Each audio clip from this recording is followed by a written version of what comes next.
Exchanging glances, wandering in the night. TikTok, time to rock. Oh wait, we're live. Oh, We oh are no! live. This is live.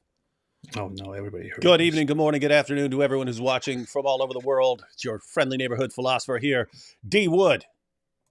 And with me now, guys, let's have you introduce yourselves. One, who are you according to people who like you? And two, who are you according to the jihadis who want to murder you? Robert. I am Robert Spencer. I wrote the Critical Quran. I wrote The Palestinian Delusion, all about what's going on now, only I wrote it before it happened in Israel. And what do jihadis think? Well, I guess they think I'm a kafir, man, That's pretty that good. they want to kill. That's a good thing to be. Yes, indeed. All right, now AP, who are you according to friends and foes? I am apostate prophet, also known as AP.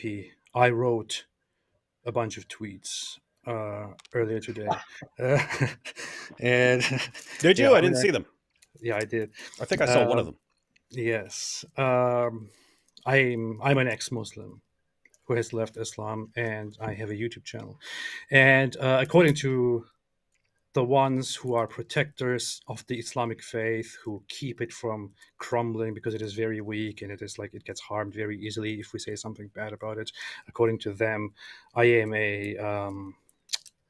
I'm a rat, disbeliever, apostate, to be killed. But according to others, like Mohammed Hijab said, I'm one of the greatest Islamophobes of our time, or anti-Islam apologists of our time. Others said, Farid said, no one can end apostate prophet. He doesn't lie. I don't know. I have some of these quotes collected. I can hang them on my wall, maybe. You mentioned Farid. I think Farid called me something like the greatest Islamophobe in the world or something. It was like kind of an awesome compliment. Oh, nice. Because there's plenty of Islamophobes out there. That's cool. Before we jump into our topic, Desert Empire said, Robert, I'm excited for your new book in November. What's that about, Robert? Well, David, it's called Empire of God. I didn't plan this. That's perfect. Perfect, though. Empire of God, How the Byzantines Saved Civilization. This is a history of what is known as the Byzantine Empire, or the Eastern Roman Empire. It's really just the Roman Empire. And how there are so many aspects of Western civilization, free civilization, the free world, that we owe to the Eastern Romans or Byzantines. Notably, 800 years of resistance to jihad violence, such as we have seen in Israel over the last few days. If the Roman Empire had not been standing between Europe and the jihadis, there would be no Europe as we know it today, and there would be no Western civilization at all. It would all have been overwhelmed and would be just like Jordan or Syria or Iraq or Iran today. The book, Empire of God, How the Byzantines Saved Civilization, available now for pre-order and coming November 21st to any bookstore near you. And go ahead, AP. Is it better than the Quran? Oh, of course, because it tells the truth, AP. And so I wrote last year, I don't have it to hold up, but I wrote the Critical Quran, which is an honest translation of the Quran plus commentary to show how it is understood in mainstream Islam, and also difficulties with the text, various difficulties that cause trouble for standard Islamic belief. And the Critical Quran, I got to tell you, is full of lies. But the lies are not written by me. The lies come from Allah and Muhammad. And I just point them out in the Critical Quran. But Empire of God, like all my other books, has no lies in it. Alhamdulillah. A quick question. Do you do audiobooks for your books? And if not... Actually, I did do the audiobook for the history of jihad from Muhammad to ISIS, which is also available now. That is an audiobook you can get with me, myself, reading the text. However, there are actually other audiobooks of my various books, 27 now. Get them all, collect them, trade them, get the whole set, 27 Spencer books. But And many of them are available in audio. I only have voiced one of them. The others are actually voiced by competent audiobook narrators. I nominate myself with my soothing voice. He does have a soothing voice. But Robert, are your collectible books as cool as Trump trading cards? Oh, they're far cooler than Trump trading cards, because Trump trading cards are so expensive. But you can get The History of Jihad or Empire of God or The Palestinian Delusion for just pennies, or maybe a few bucks. Quite a bargain. But nothing like what Trump trading cards cost you. All right, couple of more super chats here before we jump into the discussion. Cult says, Robert, do you have a recommendation on Hadith translations and commentaries for someone who wants to learn more about Islam? You actually don't have a lot of choices when it comes to Hadith translations. Right. Yeah, the best thing to do, though, is I have all the books behind me on the shelf, and that was a waste of money, because now Sunnah.com, and thank you, Sunnah.com, you can send me my 15%, you know the address, but Sunnah.com has it all searchable and readily available. And so don't waste your money buying the translations. They're all there, very easy to use. Sunnah.com, ladies and gentlemen. And you do have with that site. Yeah, and there are they do mess around with their hadiths sometimes to cover up some meanings or to add some of their own views to them and so on. But in general, you get a pretty good idea about Islam. When you guys started calling attention to the hadiths in which Muhammad is kissing the little boy, sucking on his tongue. Yeah, now they're all changed to they put his mouth on his. Oh, and the same thing with Muhammad, the old version, when they originally translated it for themselves, it was, Aisha said, he struck me on my chest, which caused me pain. So he hit her. Now it says he gave me a shove, right? So, and it's based on us criticizing. We start criticizing something, and then they change their translation so that when people look it up, we look like we're making stuff up. Why? AP, I have mixed feelings here. One, I kind of like it when that thing was up in front of your face. But two... But as far as commentary on the Hadith goes, for the last guy, watch for my next book coming next year, Muhammad, A Critical Biography, where I will evaluate numerous Hadith, primarily regarding Muhammad's life, comparing different versions to one another, and investigating how the different variants could have come about, showing that there is not a single standard narrative, even of Muhammad's life, in the Islamic literature, which most Muslims have no idea about. This book is going to blow a lot of minds, ladies and gentlemen. Muhammad, A Critical Biography, next year. And El Quran Hubbard, El Quran Hubbard says, so glad Islam is getting the rightful blame for these Hamas attacks. Finally, may more awaken to the true nature of Islam. And it is amazing with this situation where you have guys just like going in and randomly killing women and children, and the Muslims of the world celebrating and saying, what kind of monster wouldn't be celebrating right now? And so we are getting a little taste of it. But guys, before we jump in, we want to go through some of the Jordan Peterson tweets and some of the responses to them. We actually have some video responses to this. But for anyone who hasn't been paying attention, what's been going on for the past 2 days? Well, what's been going on is a full-scale war. A full-scale war started on Saturday, and Israel, actually for the first time since 1973, has declared war. Interestingly enough, it did not name exactly who it's going to war against, but it's very clear that this is going to be a larger operation against Hamas, unless Israel is stopped, than we have seen before. And what happened was, at the latest count, I think, is 700 Israelis were killed, and many others were wounded. This has never happened before. It's on the scale. There's never been this many Jews killed in one day since the Holocaust. and there has never been an attack of this magnitude in Israel. The proportionate would be about 20 or 30,000 people being killed in the United States in a single day. And so it's a massive attack that took place on Saturday. Hamas had people paragliding over the border. They bulldozed the fence between Gaza and Israel and murdered people wholesale at a peace concert that was taking place right by the border. And many women were kidnapped in the manner of ISIS, Boko Haram, and others. The jihadis were acting upon the Quran's verses regarding the captives of the right hand and taking them for purposes of rape. The people were killed in their homes, and jihadis got onto the streets of Israel and were just killing anybody they saw, as in kill them wherever you find them. Everything proceeded according to Quranic imperatives.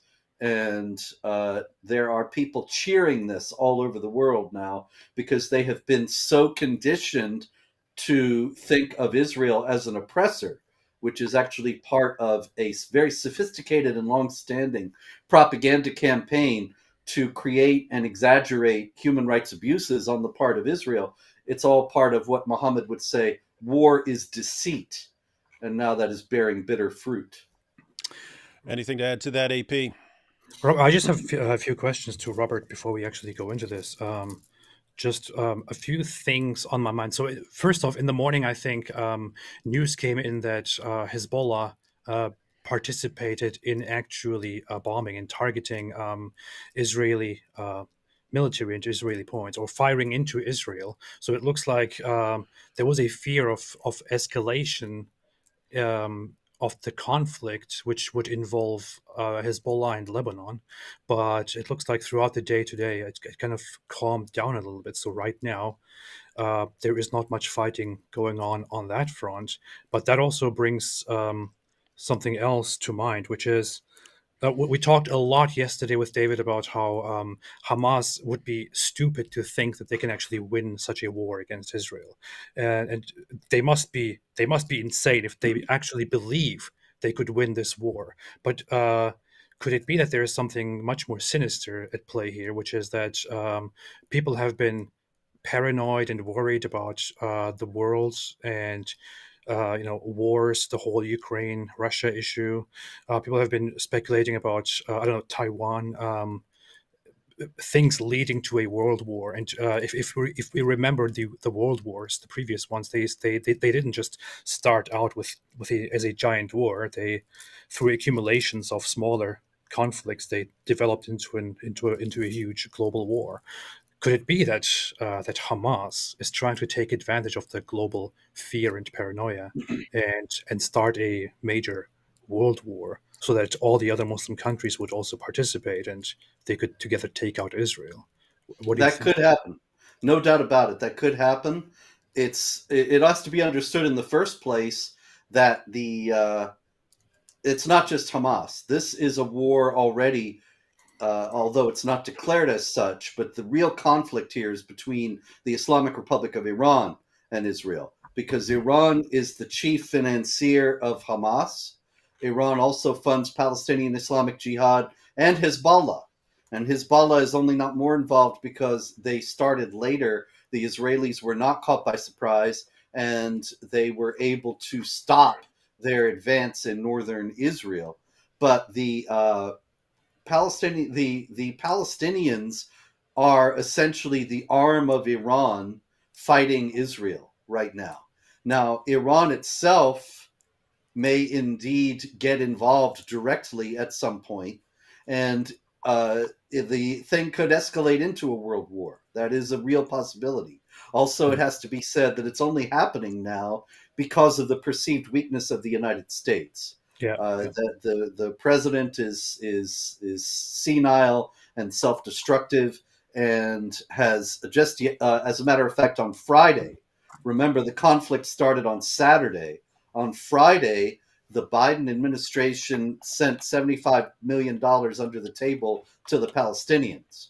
Now, I don't mean to make this into a political thing, but the fact is that Trump had stopped U.S. aid to the Palestinians because they kept on supporting terrorists. They have what's called the Pay for Slay program, where they pay the families of imprisoned terrorists and pay the imprisoned terrorists themselves, pay the families of slain terrorists as well. And Trump put them on notice that you either stop paying the terrorists or you get no more money from the U.S. And they said, we're going to keep paying the terrorists till we pay our last penny. So Trump said, okay, no more money for the Palestinians. Biden set the money going again.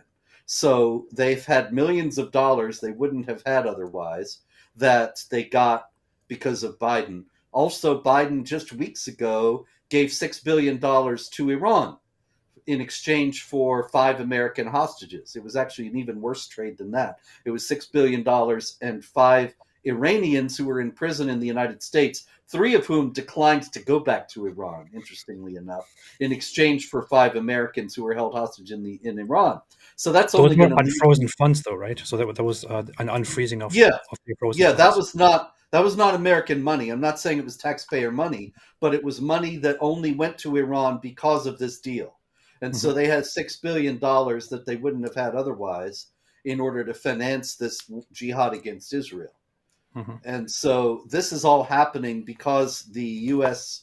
has brought it about, and it's ultimately the responsibility of the Biden administration. At the same time, they're ostensibly on the side of Israel and could get drawn into a wider conflict should things escalate.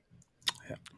All right, now, Robert, we want to go through some Jordan Peterson tweets, but I'm liking this Peterson situation because he's a perfect example of something that keeps happening over and over and over again. You have people who don't know much about Islam, and then they get the idea in their heads, hey, it'd be great to build some bridges here.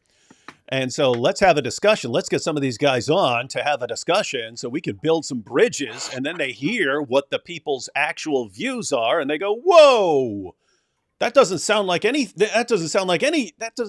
like what my Muslim friend said. This sounds very different. Jordan Peterson got the idea a while back. Hey, he's going to have Muhammad Hijab on his channel to talk about Islam and so on. He even had this moment where he apologized for calling Muhammad a warlord in the past, even though if anyone in history is a warlord, Muhammad was. But he apologized. I'm sorry for saying that and so on. And then all of this to build bridges. And Michaela Peterson, so his daughter, had Muhammad Hijab on with Ayan Hirsi Ali. And then she had a discussion with AP, and AP is actually putting like these guys, the same guys who are celebrating that she had Muhammad Hijab on her channel. AP is showing them, look at what this guy says. This guy says apostate should be killed. Look at what Muhammad Hijab here says. He says that deep down, Western women who criticize Islam actually want to be raped. They're waiting to be conquered and raped and so on. And so she's all horrified. She was shocked. Yeah. All of a sudden, all these people who didn't know anything about Islam are horrified by it, right? They're horrified by it. We keep seeing this. We got a little bit of that on the PBD podcast where Patrick thinks he's having some guys on to, hey, let's get the differences out of the way, and then we can move on to discussing our united front against LGBTQ stuff. And then, wait a minute, one side of this discussion wants to brutally murder the other side. This is a problem. Let's talk about Dylan Mulvaney here. And so, but this keeps happening over and over again. And it's really interesting because you do have Muslims there are plenty of Muslims in the world who don't want to execute people and who don't want to kill people and who would love to build bridges and all this. But when one of these people with the big podcast say, hey, who should I get? The person that gets pushed forward is someone like Muhammad Hijab or Daniel Hakikachu, one of the world's possibly the world's leading defender of child marriage and pedophilia. And they keep pushing these guys forward. Hey, get this guy on, get this guy on. And then everyone's like, whoa, that's what these guys believe? I thought the Islamophobes were lying when they said these guys believe that. Wait, these guys actually believe this stuff? And so you've got these podcasts are trying to build bridges, and then the jihadis do what they do. They blow up the bridges. To To be fair, David, I want to add something for your correction and clarification there. To be fair, I myself am also one of the main supporters of Daniel Kikiju and one of the main Me people too. who push Daniel Kikiju and who recommend him left and right. I We made are. him popular. We I love him. recommended him to other people. So I Dream take team. credit for that as well, Dream and I'm team. still proud of that. I'm proud of that. Yeah. He is. Who is he? If you go back to the original Dream Team, the USA, when they finally got to send their professional basketball players over, he's Daniel is the Charles Barkley of the Dream Team. I gotta say, Mohammed Hijab is the Jordan, man, the Jordan. They both defend child marriage and so on, but yeah. Hijab's just got that certain something that makes him the most dominant at blowing up the bridges that these guys are trying to build. All right. I don't know. I think he's so much of a blower up of bridges. I'm starting to think Daniel Hakikaju is the Ali G of the Dawagandists. He's a Fed who's trying to make Islam look bad, and so he's pretending to. That's a strong theory. I'm not even joking. I don't believe that's the case, but sometimes I'm like, this is so stupid. What he just did was so stupid. It seems deliberate. So yeah, that thought does keep popping into my mind. Swiss apologetics here said, "Ich trage Lederhosen. Das ist mein Jihad. Was ist euer Jihad?"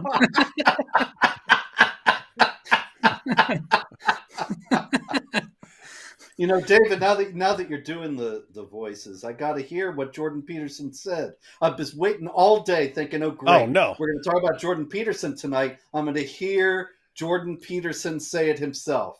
Oh, yeah. Well, what did he say? Yeah. Exactly. I don't buy your Allah. Hey, Netanyahu. Oh, I should have got that clip ready of him. I don't buy your Allah.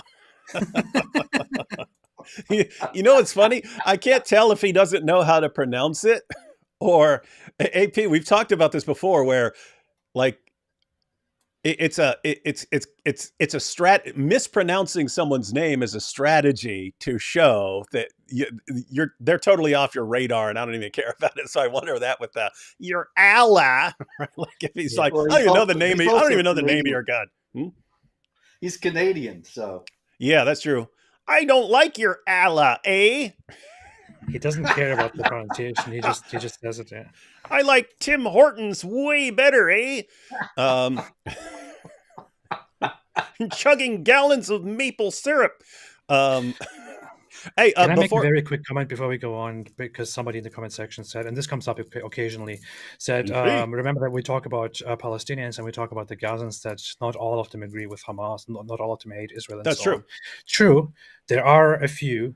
There is a handful. There are a few Palestinians who do not agree. But what also needs to be remembered is that Hamas is not just some organization that randomly took over the Gaza Strip against the will of the Palestinians and now commits all of this violence. In the most recent polls, which the Washington Institute had a poll on what Palestinians think and what the Gaza Strip thinks. The Gaza Strip is still mostly in favor of Hamas. They still think that Hamas is the best representative.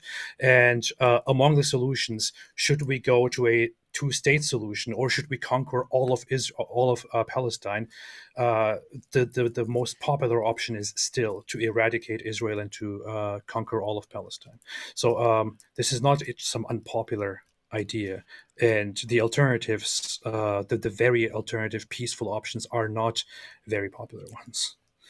They won an election. They run Gaza because they won an election with 75% of the vote. So it's not as if Hamas is unpopular there, not by any stretch of the imagination. Yeah. And Christian Hijab here says, so heartbroken for all the women and children being held captive. Reminds me of the Yazidis being held captive because of Muhammad's teaching. Yeah, and I have seen some of the people pointing out the parallels between ISIS and what Hamas has been doing. Every time we talk about women and children being held captive, AP starts cracking up hilariously like some sick... Nothing to do horrible. with that. People call me a psycho. I have absorbed how to behave appropriately in various circumstances. AP hasn't at all. You're a sick dude, AP. No, I'm just laughing because I lost the comment, but somebody in the comments said, autistic bag keeps saying Alhamdulillah randomly thanks to AP because I keep doing that on streams. So Yeah, that's Robert, why. as far as the you know, the women and children and stuff, me and AP were talking about this yesterday about how like even like keyboard jihadis, when they're harassing us, they harass us in one way. They'll threaten us, they'll call us Islamophobes and so on. But the women get harassed in a different way. They understand there's a different way to come at so all the same things they do to us, they'll do to the women, but they'll also harass the women in additional ways. But that's dialed up massively if they're actually captives. The way, you know, a man, you know, if they capture a man, you know, they're going to beat him. They're going to, you know, they might torture him and stuff like that.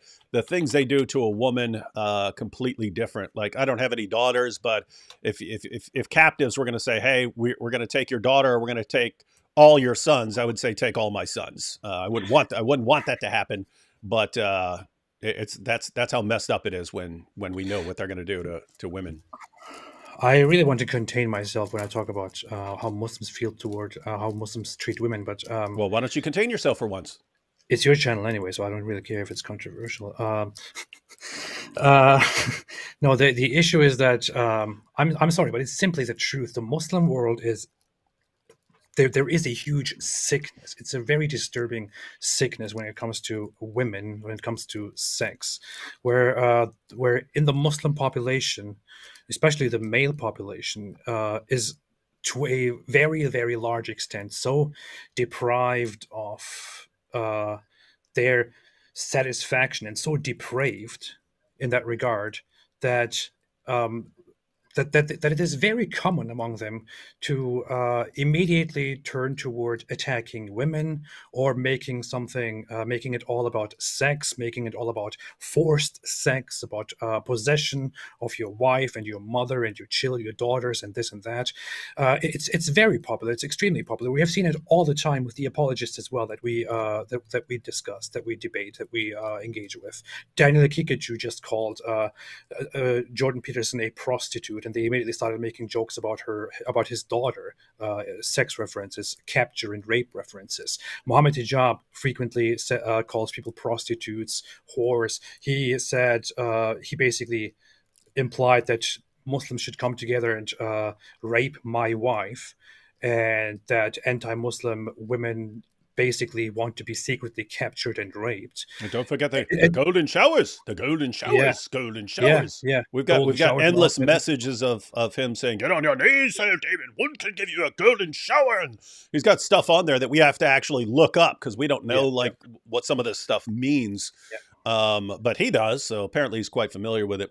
Also, AP, along those same lines, Thaddeus over on his channel, Reasoned Answers, he'll have shows where people can just like join him live, and it's just this ongoing problem where they'll keep posting porn as soon as they'll join him live, and they'll ha ha ha. So he has a show on a delay, specifically because people just his Muslims who are trying to jump in are just instantly start trying to post porn on his site. But they're some weird stuff, man.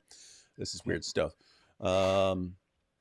Let's see. We talked a little bit about this yesterday. David the Goliath says Islam's holy sites are based on fake lies. Abraham's bogus imaginary trip to Mecca and Muhammad's fake trip to Jerusalem.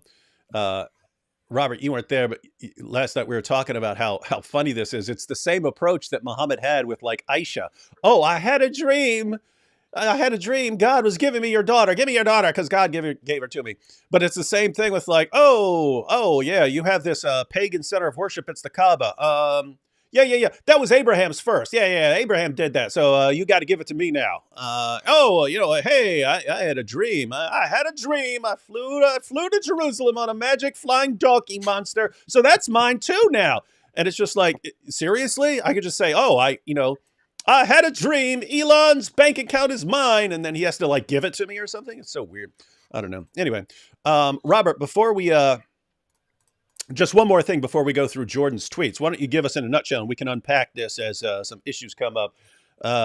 What's the short version of the background with the Palestinian conflict? Because I was watching a video on the Dean show where they were saying up until Zionism Jews and Muslims were besties, man, for Yeah. 13 centuries, and then Yeah. Zionism came along. So we don't want to go too long on this, but it's good if everyone has a basic framework of what the situation is here. Yeah, historically, archaeologically, by numerous historical records, it's clear that the Jews were in that area from time immemorial. And what people don't know is they never left. What happened was this: in 134 AD, there was a Messiah, Bar Kokhba, and he was a leader of the Jews. He was obviously not the Messiah, and he lost. And the Romans had had enough by then of the constant revolts against their rule. And so they expelled the Jews from the area, and they renamed Judea and Samaria Palestine. They got the word Palestine from the Bible. It was the name Philistine, of the enemies of the Israelites in the Bible. But there was no historical connection between anybody in the area and the actual Philistines. So that's something that the Palestinians claim today. It's false. There was never, even after the Romans renamed the area Palestine, there was, excuse me, there were never any Palestinians. You see, Allah's curse, Allah's curse. No. Just for anyone who didn't follow, Robert had pneumonia a little while back and has still been slowly recovering. So It's slowly. But I have to say, Ali Dawa did pray, did have his thousands and thousands of fans praying for us to get diseases, and lo and behold, Robert got pneumonia a couple years later. So it's the proof. A couple years later, it's the proof. Wow. So now you're going to make me forget. Where were we? The Palestinians. There were never any Palestinians, David. It's like Staten Island. You know, there's this place, Staten Island, and it's the name of an area. But there is no nationality, Staten Islanders. There is no separate nation that has ever been there. It's just the name of an area, and that's what Palestine was all these years. Even if you go to 1948, when Israel was founded, you look at the newspapers of the day, you look at the United Nations deliberations, you look at the Declaration of Independence of the State of Israel, you look at the opposing states that wanted to destroy Israel and went to war with it in 1948, there is not one mention of Palestinians. And so everybody talks about how this is Palestinian land. There weren't even any Palestinians until the 1960s. They were invented in the 1960s. The KGB and Yasser Arafat invented the Palestinians in the 1960s because in those days, the world was on Israel's side. And all of global public opinion thought that Israel was this tiny underdog, courageous, tiny little state facing 22 hostile Arab states that all wanted to destroy it. And not to mention the non-Arab Muslim states that wanted to destroy it, like Iran, Pakistan, and all the rest. And so what they did was, in order to manipulate global public opinion, created the Palestinian Liberation Organization and started talking about the Palestinians, who were an even smaller people who were being oppressed by the terrible Israelis. And it's worked wonderfully. Jimmy Carter then strong-armed Menachem Begin, the prime minister of Israel, to accept the existence of a people called the Palestinians in the 70s. And in the 90s, at the Oslo Accords, Bill Clinton got the Israelis to agree to accept in principle that a Palestinian state would be created. But the idea that this is occupied territory would have to mean that it was originally somebody else's territory. That is not true either. The fact is that the Ottoman Empire, from which AP and I come, that fell in the time of World War I, right after World War I. And one of the last things the Ottoman Empire did was cede the territory that is now Israel to the League of Nations, the precursor to the United Nations. The League of Nations then gave it to Britain in order for Britain to create a Jewish national home. And that was actually the purpose that the League of Nations gave this land to Britain, because it was understood that this is before the Holocaust, mind you. This is after World War One, not after World War Two. And after World War One, the idea was that the Jews would be allowed to settle in this area because it was their ancient homeland. And there had always been a Jewish presence, even after the Romans expelled them and renamed the place Palestine. There are some Jews who never left. And so the idea that the Arabs had this land or Palestinians had this land, these are historical fictions. The Arabs had it back in the 7th century when they conquered it, and then the Ottomans conquered it from them. And they're Turks, not Arabs. And that was who it was ruled by, but the Ottomans gave it up. So if you want to ask who was the occupier, I mean, who owned the land that the Israelis are illegally occupying? Nobody does except Israel. The mandate for Palestine that the League of Nations gave to Britain was actually made up of what is today Israel, what is today Jordan. And then the British, because they actually hated the Jews, they took the whole eastern part of it that is now Jordan and gave it to the Arabs to placate the Arabs. And then the western part was supposed to be the Jewish national home. That's Israel, including Gaza, including what is called the West Bank, which is the heart of the Jewish homeland, Judea and Samaria. And this was, therefore, the land that, according to international law, because the League of Nations went into the United Nations, and this is universally recognized, that land belongs to Israel by right. It's not occupied territory. And there's no Palestinian people that ever existed there or ever had a kingdom or a republic or an empire there, and they have no claim on it. Now, I'm unfamiliar with some of what you just said. So for anyone who's confused right now, Robert, there are actually people in the Gaza Strip and in the West Bank. There's a bunch of people there. So Yeah. those people are called Palestinians. Who Right. who were they actually? You're just saying they were just like random people, part of the Ottoman Empire or something like that? Yeah, in the Ottoman Empire, they were known as South Syrians, and that was South Syria, the whole area there. They're Arabs. They are not ethnically, linguistically, culturally, or religiously different from the Arabs of Syria or Jordan. They're just more Arabs of that area.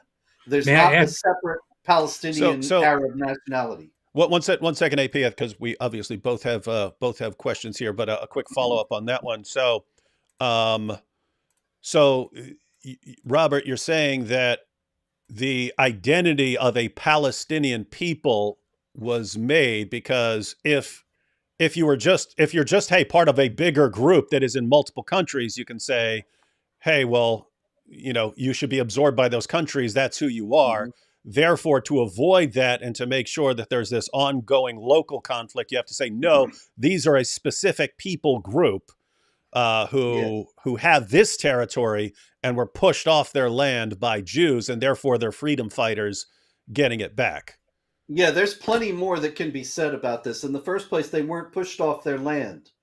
And so I think we should cover that first. But I mean, there's so much more to this, David. But there's one thing that this is something that's often said, that people think that the Jews came in and seized the land and kicked out the Arabs. This did not happen. What happened was there was the Zionist movement that increased the Jewish presence in this area, but this was not something that was done this was actually done with the Jews coming in and buying territory that was sold to them on a legitimate basis. And then the Arabs launched numerous pogroms to massacre the Jews and frighten them into leaving, and they didn't leave. And then what happened was, when Israel was declared a state, the Arab Higher Committee told the Arabs to leave the area so that they would be able to kill all the Jews, destroy Israel, and the Arabs would not be in the line of fire, and then they could come back once Israel was destroyed. You doubt this? I got it all in here. I've got documented evidence of the Arab Higher Committee in 1948 urging the Arabs to leave. In a Jordanian daily called Palestine, in 1949, says the Arab state encouraged the Palestine Arabs to leave their homes temporarily in order to be out of the way of the Arab invasion armies. Notice that it says Palestine Arabs, not Palestinian Arabs, because there were no Palestinians yet. Arab Higher Committee. It must not be forgotten. The Near East Arabic Broadcasting Station, that is, 1949. It must not be forgotten that the Arab Higher Committee encouraged the refugees' flight from their homes in Jaffa, Haifa, and Jerusalem. On and on and on. There's so much documentation of that. It's completely obscured by this myth that the Jews kicked out the Arabs. They left voluntarily because they thought Israel would be destroyed quickly. So can I add one thing to that very quickly? I think it's very important. Robert talked about the displacement of the Palestinian Arabs, and there is one event that they often refer to, which is known as the Nakba, the catastrophe of Palestinians or Arabs being displaced from the region.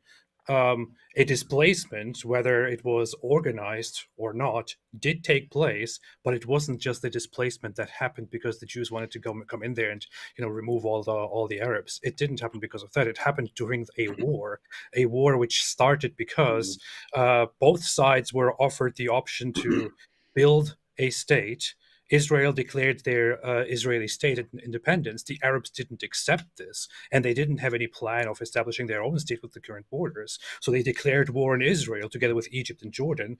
And as a result of this war, which ended badly for them, which is why they refer to it as a catastrophe, Egypt and Jordan took control of those very lands which were supposed to be turned into a possible Arab state. So there wasn't even a Palestinian or an Arab state distinctly established there. It was Egypt and Jordan that took control of those regions, and the displacement happened because of that very war that the Arabs waged on Israel because they didn't want to accept the existence of a Jewish state in the region. Yeah, and you'll notice that there was never the slightest peep about we have to have a Palestinian state when Egypt was occupying Gaza and Jordan was occupying Judea and Samaria. Nobody said, hey, there has to be a Palestinian state, because there wasn't any Palestinians yet. And so the agitation for Palestinian self-determination is actually just a disguised jihad against Israel. There's one last thing I got to get in, David. There's very many things that can be said about this, but one thing I think is very important, and that is this, that the Jews started to settle in Palestine in large numbers in the 19th century. And at that time, the area was very desolate and empty. Mark Twain actually toured there, among many other people, and remarked upon how he would go for miles without seeing any human beings at all. And the Arabs, many of the Arabs who are now the indigenous Palestinians, so-called, were actually brought in by the Ottomans at the time of the Zionist surge of Jewish settlement in the area, because they wanted to counter the Jewish presence that was growing there.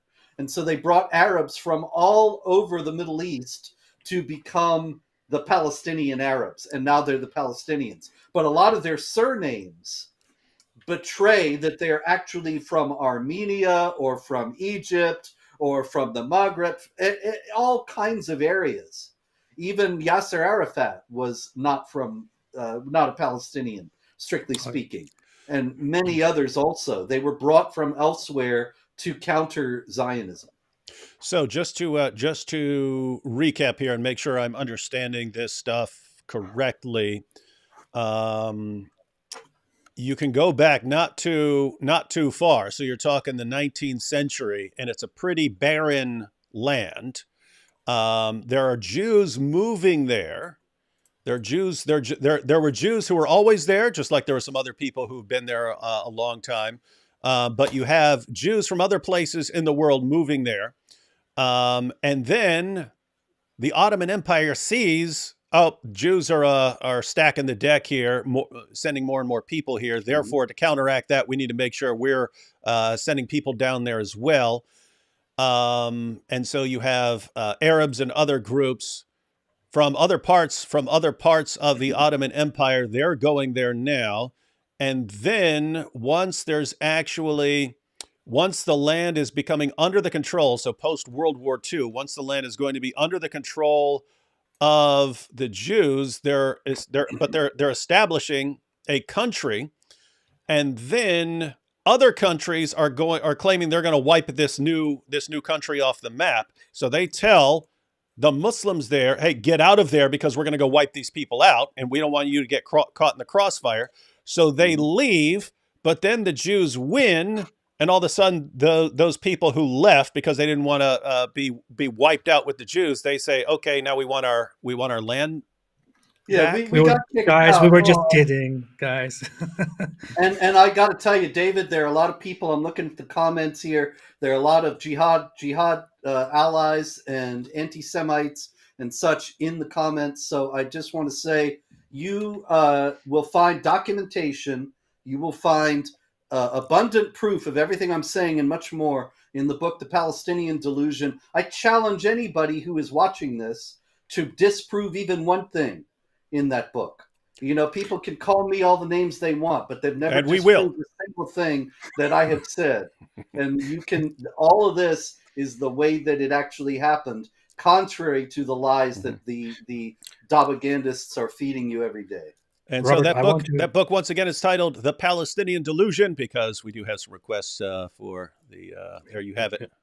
Right. Robert, I want to challenge one thing that you said, and then add some other things to just support what you said. The one thing I would slightly challenge and have a slight disagreement on is that Palestine did not exist. So Palestine as a region with a specific group named the Palestinians did not exist. We do have the earliest traces of a movement that begins to refer to the people there as Palestinians. It starts in the early 20th century, but it is still a very unpopular movement, and only becomes slightly popular among some activists during the British Mandate of Palestine.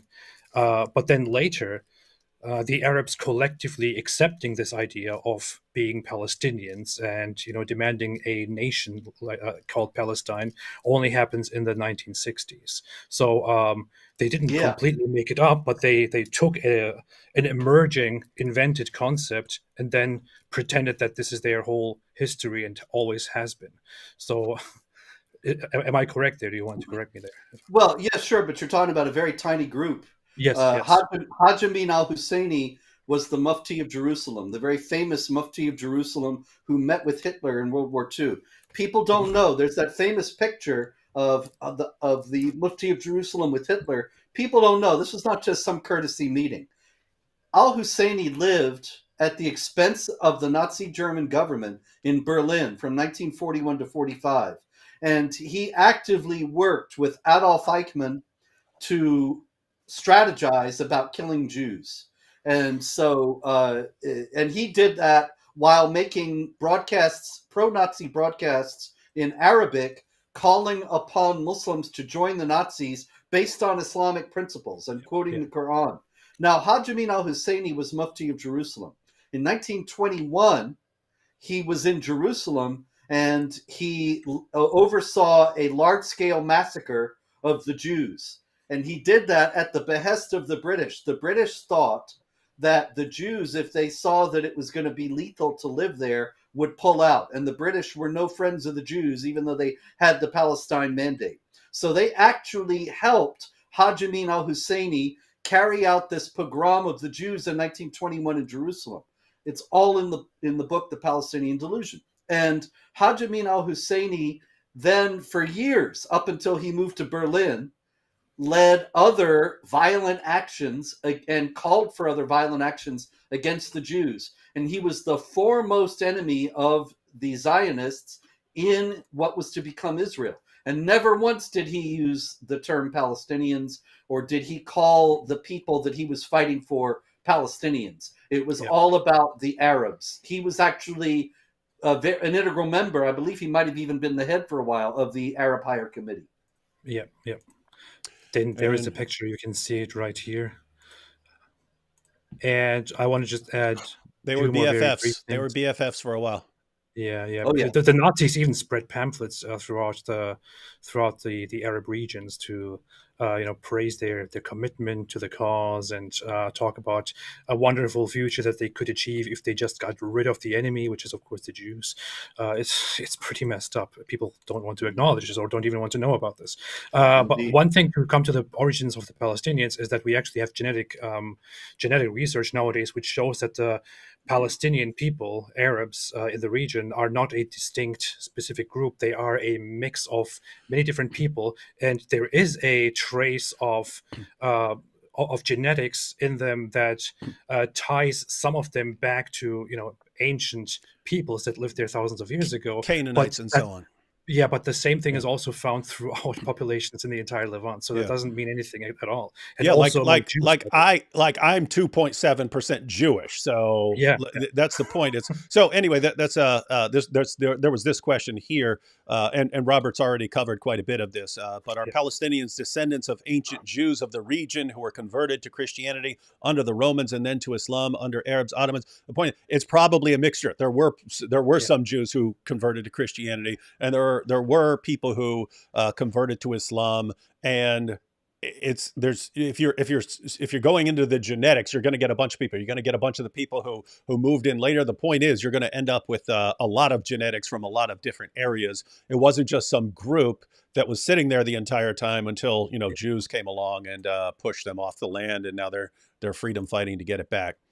Yeah. All right. Well, we are now an hour into the show, and AP and Robert have conspired to keep us from ever getting to the Jordan Peterson. Wait, I want to add one more thing. Just kidding. It's an Ottoman thing. Yeah. Yeah. So, but I've seen a ton of the comments going around talking about no, everything was fine until Zionism, and I don't know if we'll actually get to the video now, but there is the video from the Dean show. You guys can check it out if we don't get to it. If we have time, we'll get to it. But the Dean show was just made a video, and it's specifically in response to Jordan Peterson. They're trying to correct Jordan Peterson, and the claim is that Jews and Muslims were like this until Zionism. They were best buddies until Zionism. And anyone who knows anything about the history of Islam, I mean, you go back to Muhammad himself. And of course, this is one of many, ladies and gentlemen. There are a bunch of these. That's why you'll keep seeing this in different versions. But this is Sahih Muslim here. It was narrated that Abu Huraira said, the Messenger of Allah said, the hour will not begin until the Muslims fight the Jews, and the Muslims will kill them until a Jew hides behind a rock or a tree, and the rock or tree will say, O Muslim, O slave of Allah, there is a Jew behind me. Come and kill him. You find these kinds of things in the Muslim sources. And so there's always been a hostility there. And you guys know this is actually a good lead into the reaction to Jordan Peterson, because you see the exact same thing. When Jordan Peterson was useful to them, because he's going to give them access to a new audience for dawah, they showered him with praise. They loved him. He's so great. Then the moment he said, I don't like your Allah, then they start heaping abuse on him. The moment he says, hey, Netanyahu, go get these guys, then it's countless. It's endless. Now everything he posts he's being bombarded by tweets going after him because of this, going after him, not just him, his daughter as well, going after his daughter because he said that. But notice, this goes all the way back.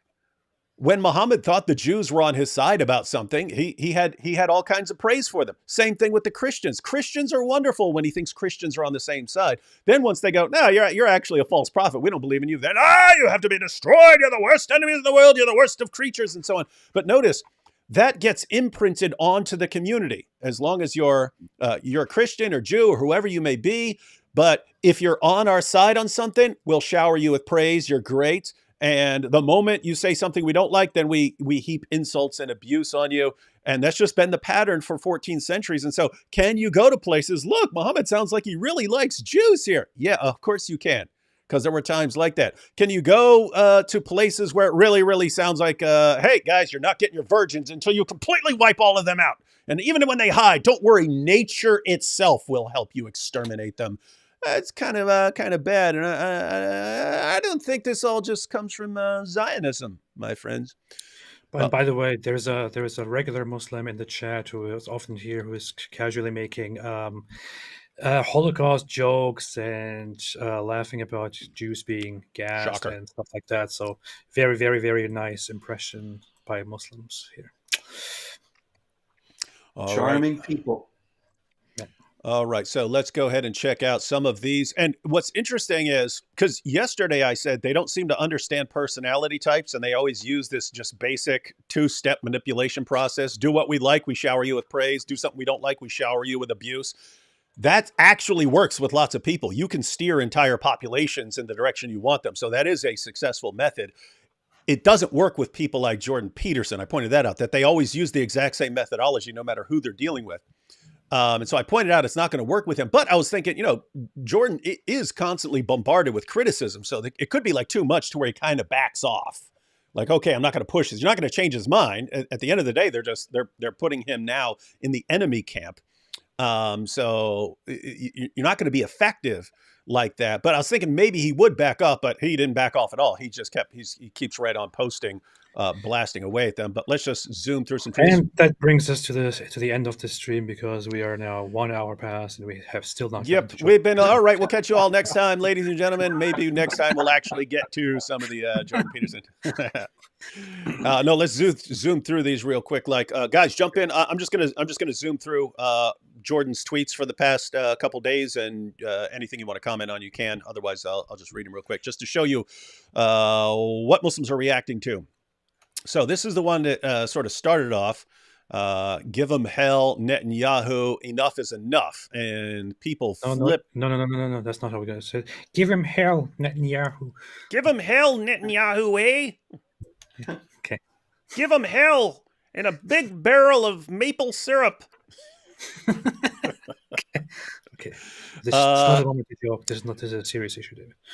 Yeah. In response to Victorian socialist solidarity to the Palestinian resistance. I mean, notice they posted that right after the Hamas went and slaughtered a bunch of Jews, and then, hey, solidarity with the guys who are slaughtering all these people. And he said, "You murderous anti-Semitic rats." Not nice. Man, this is a serious matter. Please stop joking about his voice. Another six. You got to do it in the voice, man. No, I can't do it. It's too many. I have 1,000 of you trying to do it real quick. Another $6 billion for our Iranian allies, eh?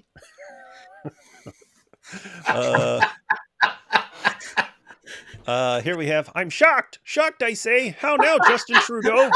Is this one of your progressives? So this is from True North. True North said, exclusive, a senior advisor to a liberal cabinet minister shared an Instagram post condoning Palestinian revolutionary violence and using a hashtag calling for the destruction of Israel. Peterson jokingly says he's shocked.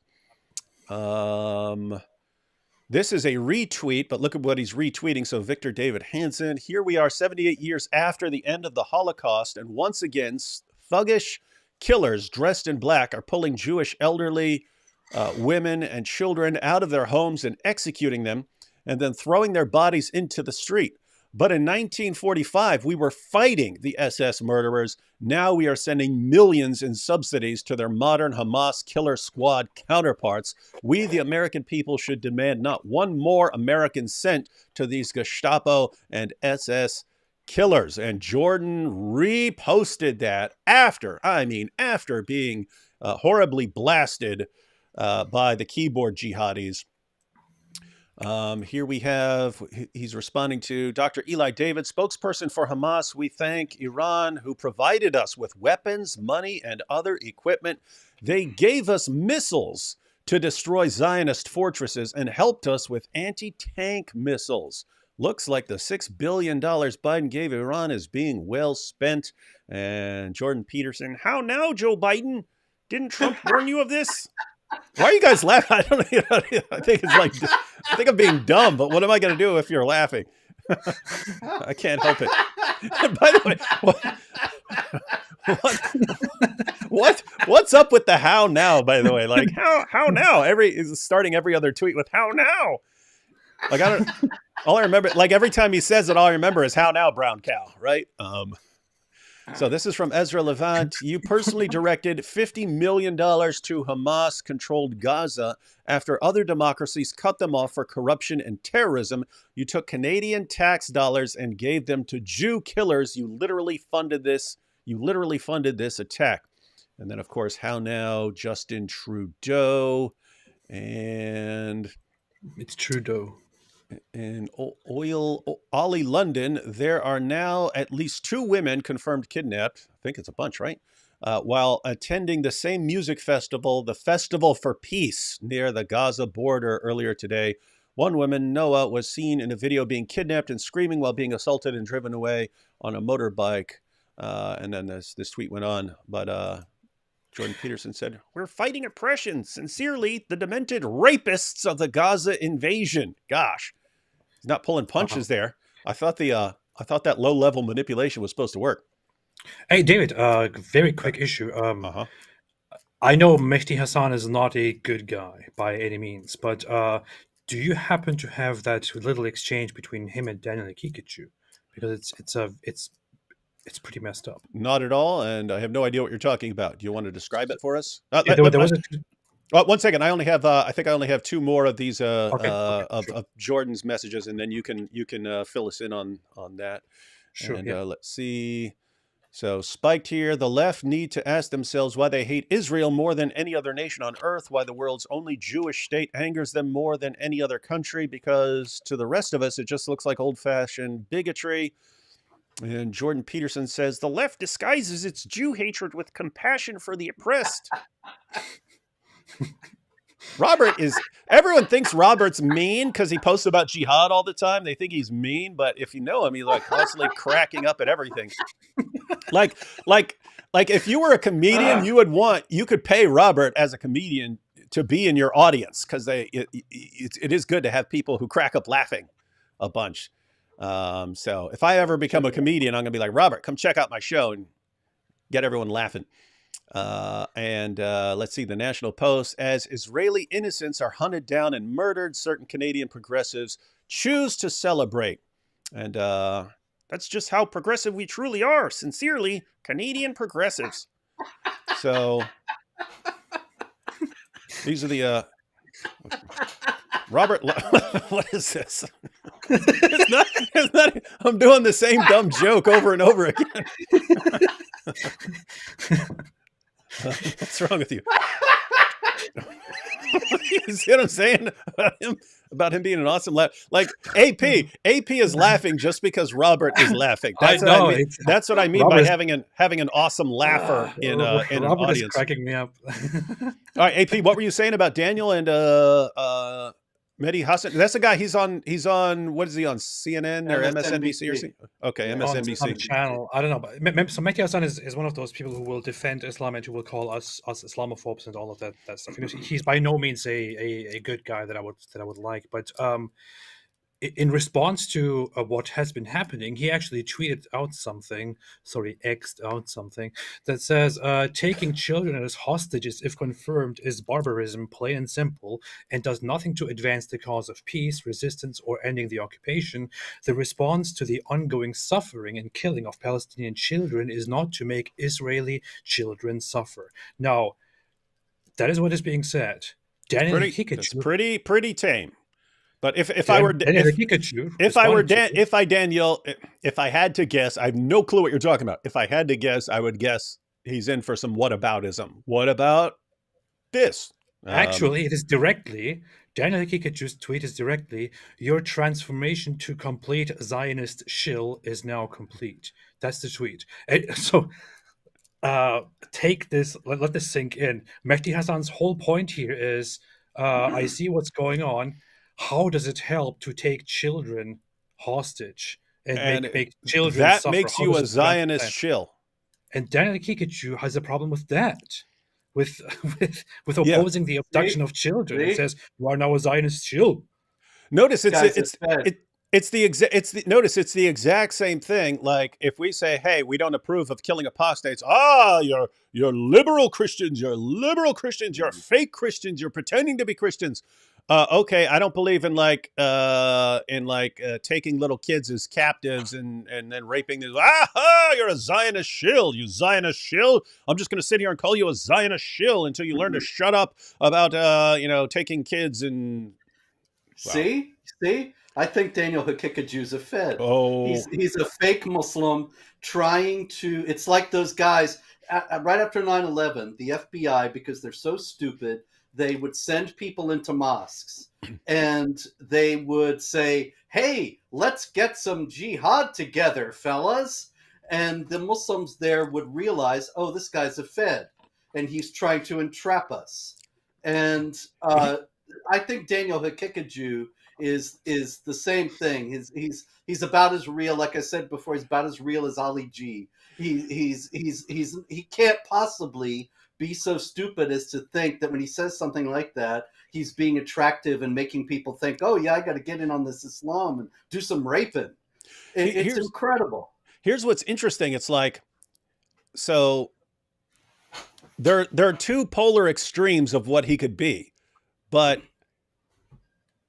on either extreme, he's going to act the exact same way, right? Like if he is what he claims to be, then it's just, hey, I have no problem with any of this. I love beating women, and I will defend child brides and molesting kids and all this stuff and beating women into submission and so on. And it's just, hey, that's what's on the page. That's what I'm going to defend. This is the way it is. But if he were someone who's being paid to make Islam look as bad as possible by bringing all these things into light, he will do the exact same thing, right? So whether he is like the ultimate stick to the letter guy, he's going to be doing this. And if he's like someone who's undercover being paid to destroy it from within, exact same behavior. And that's why people are confused. It's like, which one are you? So this is going to be fun to either way. We love you, Daniel. Islam look bad. Yeah, Daniel, if you were a Fed who's destroying Islam from within and getting all these followers rallying around you so you can ultimately dash their hopes. We are proud of that. Awesome. We're proud. And we're proud of that. I got the button. Keep it up, brother, Daniel. Yeah. Whatever his intentions, we love Daniel. He is as far as like going on shows and so on, he would be my top pick.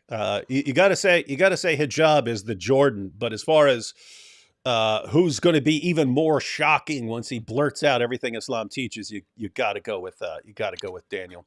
Except for listeners, Patrick Bet David, who was like, "Oh, okay, interesting." Ooh, so yeah. let's talk about what we have in common. Let's talk about Dylan Mulvaney. So you want to kill all these guys, right? All right, well, let's build some bridges here. Hey, Dylan Mulvaney, what are we doing? If he has a moment, like it's funny how it's exactly the same phenomenon with Patrick Bet David that you were talking about with Jordan Peterson, because before the show, Hijab and Ali Dawa were heaping him with abuse because they thought that A perfect example. They were walking into an ambush, which is ridiculous on the face of it. But anyway, after he gave them what they wanted, then they had nothing but praise for him. Nothing but praise. But if he ever right? comes around and says, I don't want your Allah, then he's going to be in the same treatment that Jordan Peterson. Yep. How dare you? You are insane. You sick person. So they will praise him as long as he is doing exactly what they want, which he is currently doing. If he ever gets too freaked out by it and just says, "Whoa, this is too much," then it will suddenly change to raining down fire and insults upon him. Couple super chats here. Hello, Dr. David Wood. Please, is it possible to have a chat debate with Christians like Paul Wallace? He's an ex-pastor and vast Gnostic with a different view of Jesus and Yahweh. Never heard of him. Probably not. There are people who might be familiar with him.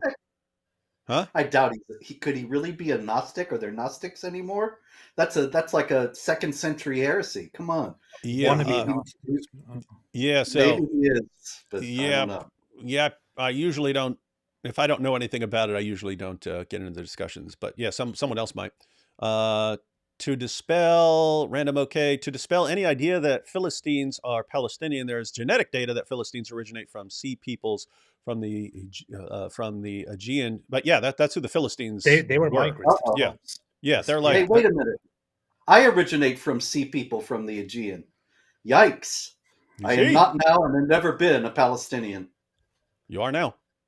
No. I'm pretty sure the idea is that the Philistines weren't they are considered like related to Greek Yeah, people Greeks. Yeah. of the whole Indo-European family who settled Yikes. there in that region and who were specifically concentrated around what is now known as the Gaza Strip, which is why only that small region was known as Philistine.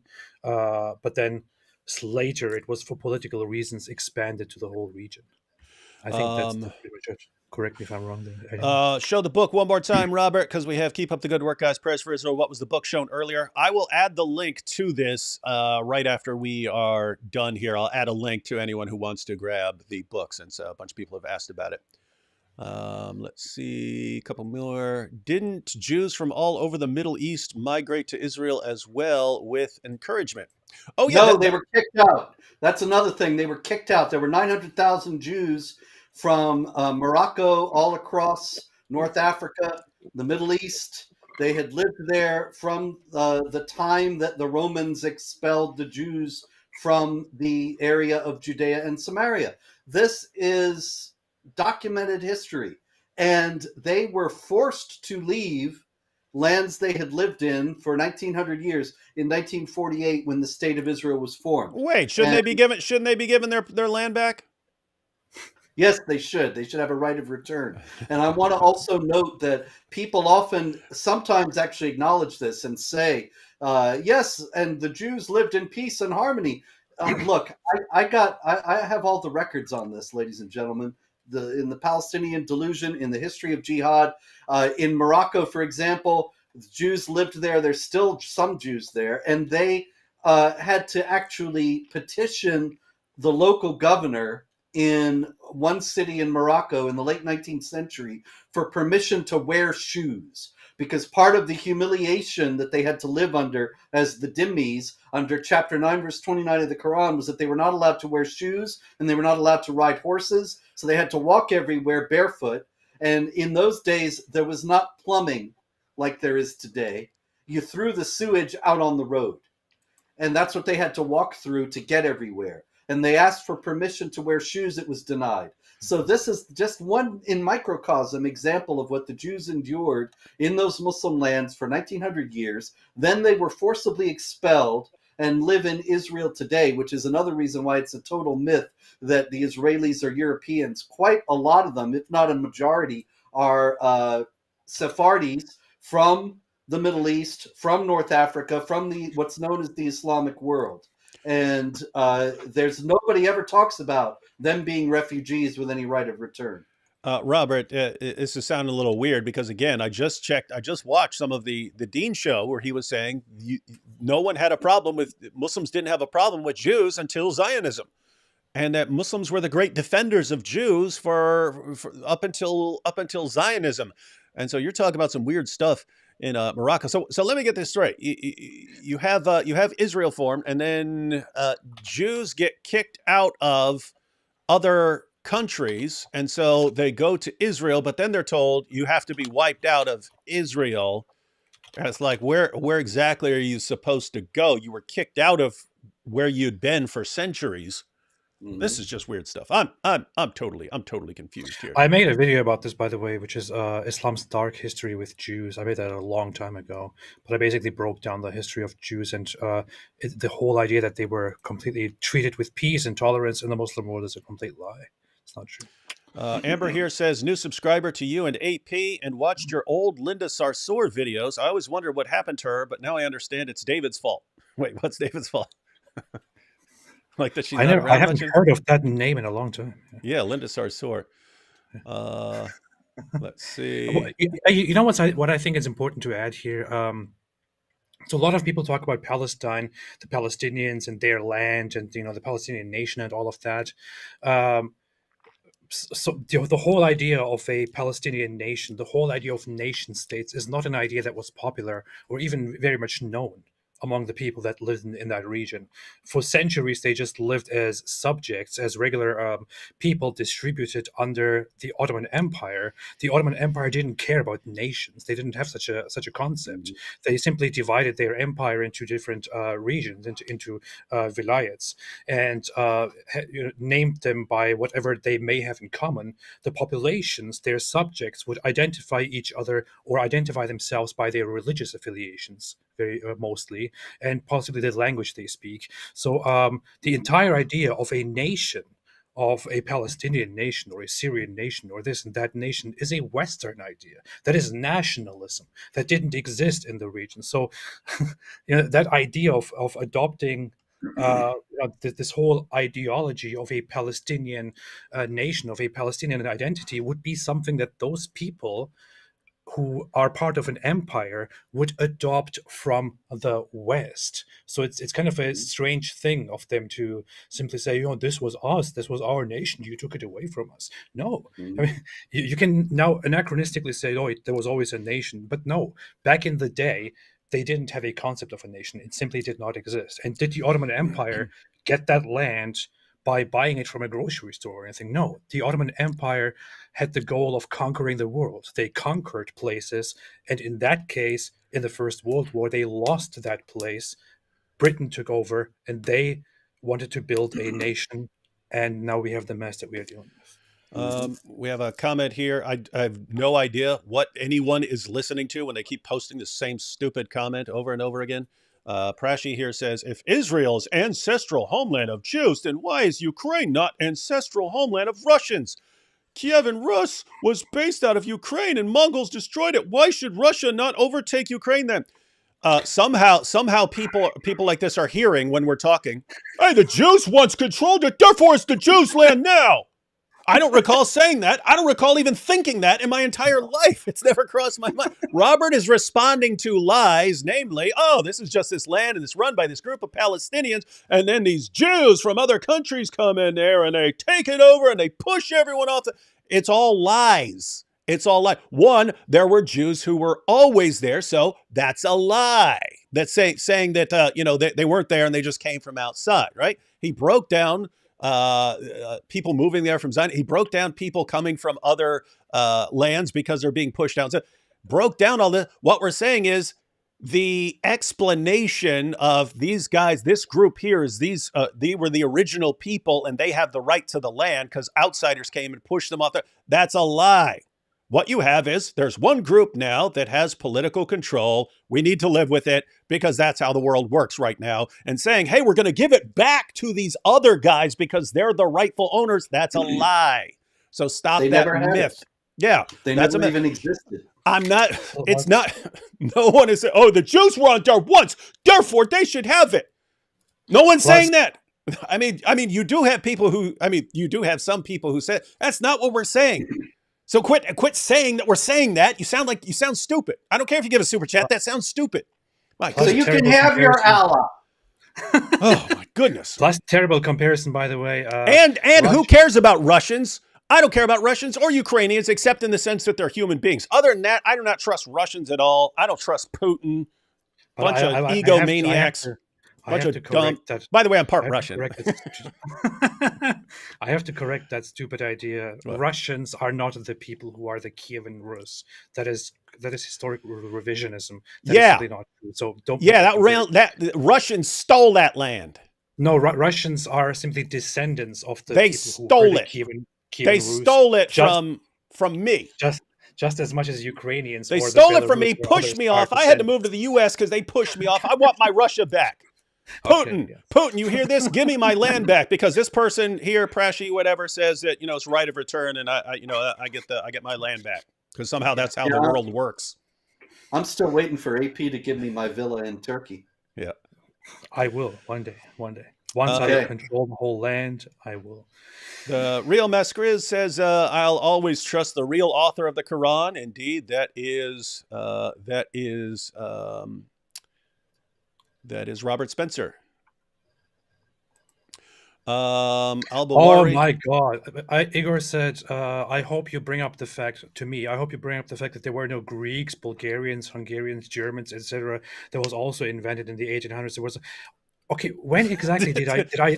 When exactly did I say? Apparently, no one. Apparently, there's a bunch of people in the chat who went to the Kathy Newman School of Listening Comprehension. They keep hearing. Remember Kathy Newman, Jordan Peterson say, "Oh, lobster." And she, so you're saying that lobsters should come and kill us all? It's like, yeah. what the heck are you listening to, lady? Right? That's I never said you that don't there need has to to be the respond. That is idea. so. Okay, whatever. Okay. Yeah, it's Anyway, that's not even true. That's not Yeah, it's even not true. true. It's not true. As a It's not true. Greek, I can tell you there are thousands of references to Greeks before the 1800s. They were not invented in the 1800s, nor were Bulgarians, Hungarians, or Germans. Germany, Bulgarian. as a united country, came to be in 1871. But the idea that Germans didn't exist before that is just ahistorical twaddle. Yeah. And here we have, what about Israelis' attacks on us Christians? Yeah, we get attacked all the time. Yeah, you could show videos of like Christians being mistreated and so on. Guess what? You could show videos in the U.S. of Jews being mistreated. So what are you going to say? Like that's the official dominant position that everyone is in? Yeah. I don't know.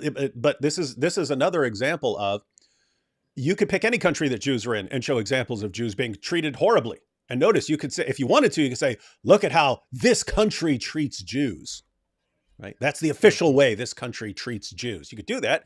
You would instantly regard that as deceptive, but you could do it here with the Jews, and that's the only place it's acceptable. What is the one country in which the Christian population has grown in the Middle East since 1948? Saudi Arabia. Incorrect. Is Israel. That is correct. You are correct, sir. Snight says, do you think this might be the start of Zechariah 12, 2-3, or is that prophecy already started long ago with what's going on in Israel? Also, massive earthquakes happened in Afghanistan that killed 2,400. Yes, Snight, these things can be fulfillment of prophecy, but if you're, you could point to a prophecy like that and point to lots of things that could be the fulfillment of that prophecy. So, yeah, if there are specific details that relate, I'd have to see them, but prophecy is just not my area.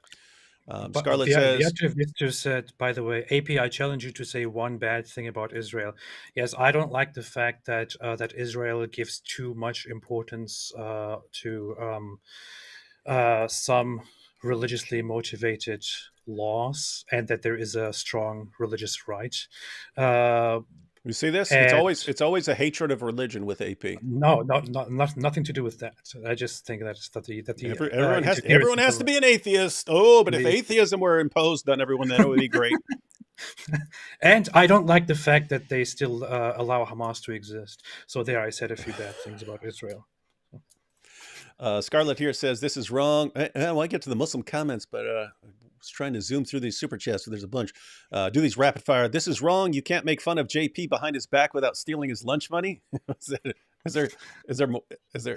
that based on something, or is that just a? I don't know. Rashid says, why doesn't the mainstream media talk about how Egypt will not give even temporary refuge to civilians fleeing Gaza? Does the MSM not understand the full situation? Yeah, I mean, at the end of the day, if all these nations were actually concerned about the Palestinians as a people, you would say, okay, come live here. We've got the land from where we kicked the Jews out of.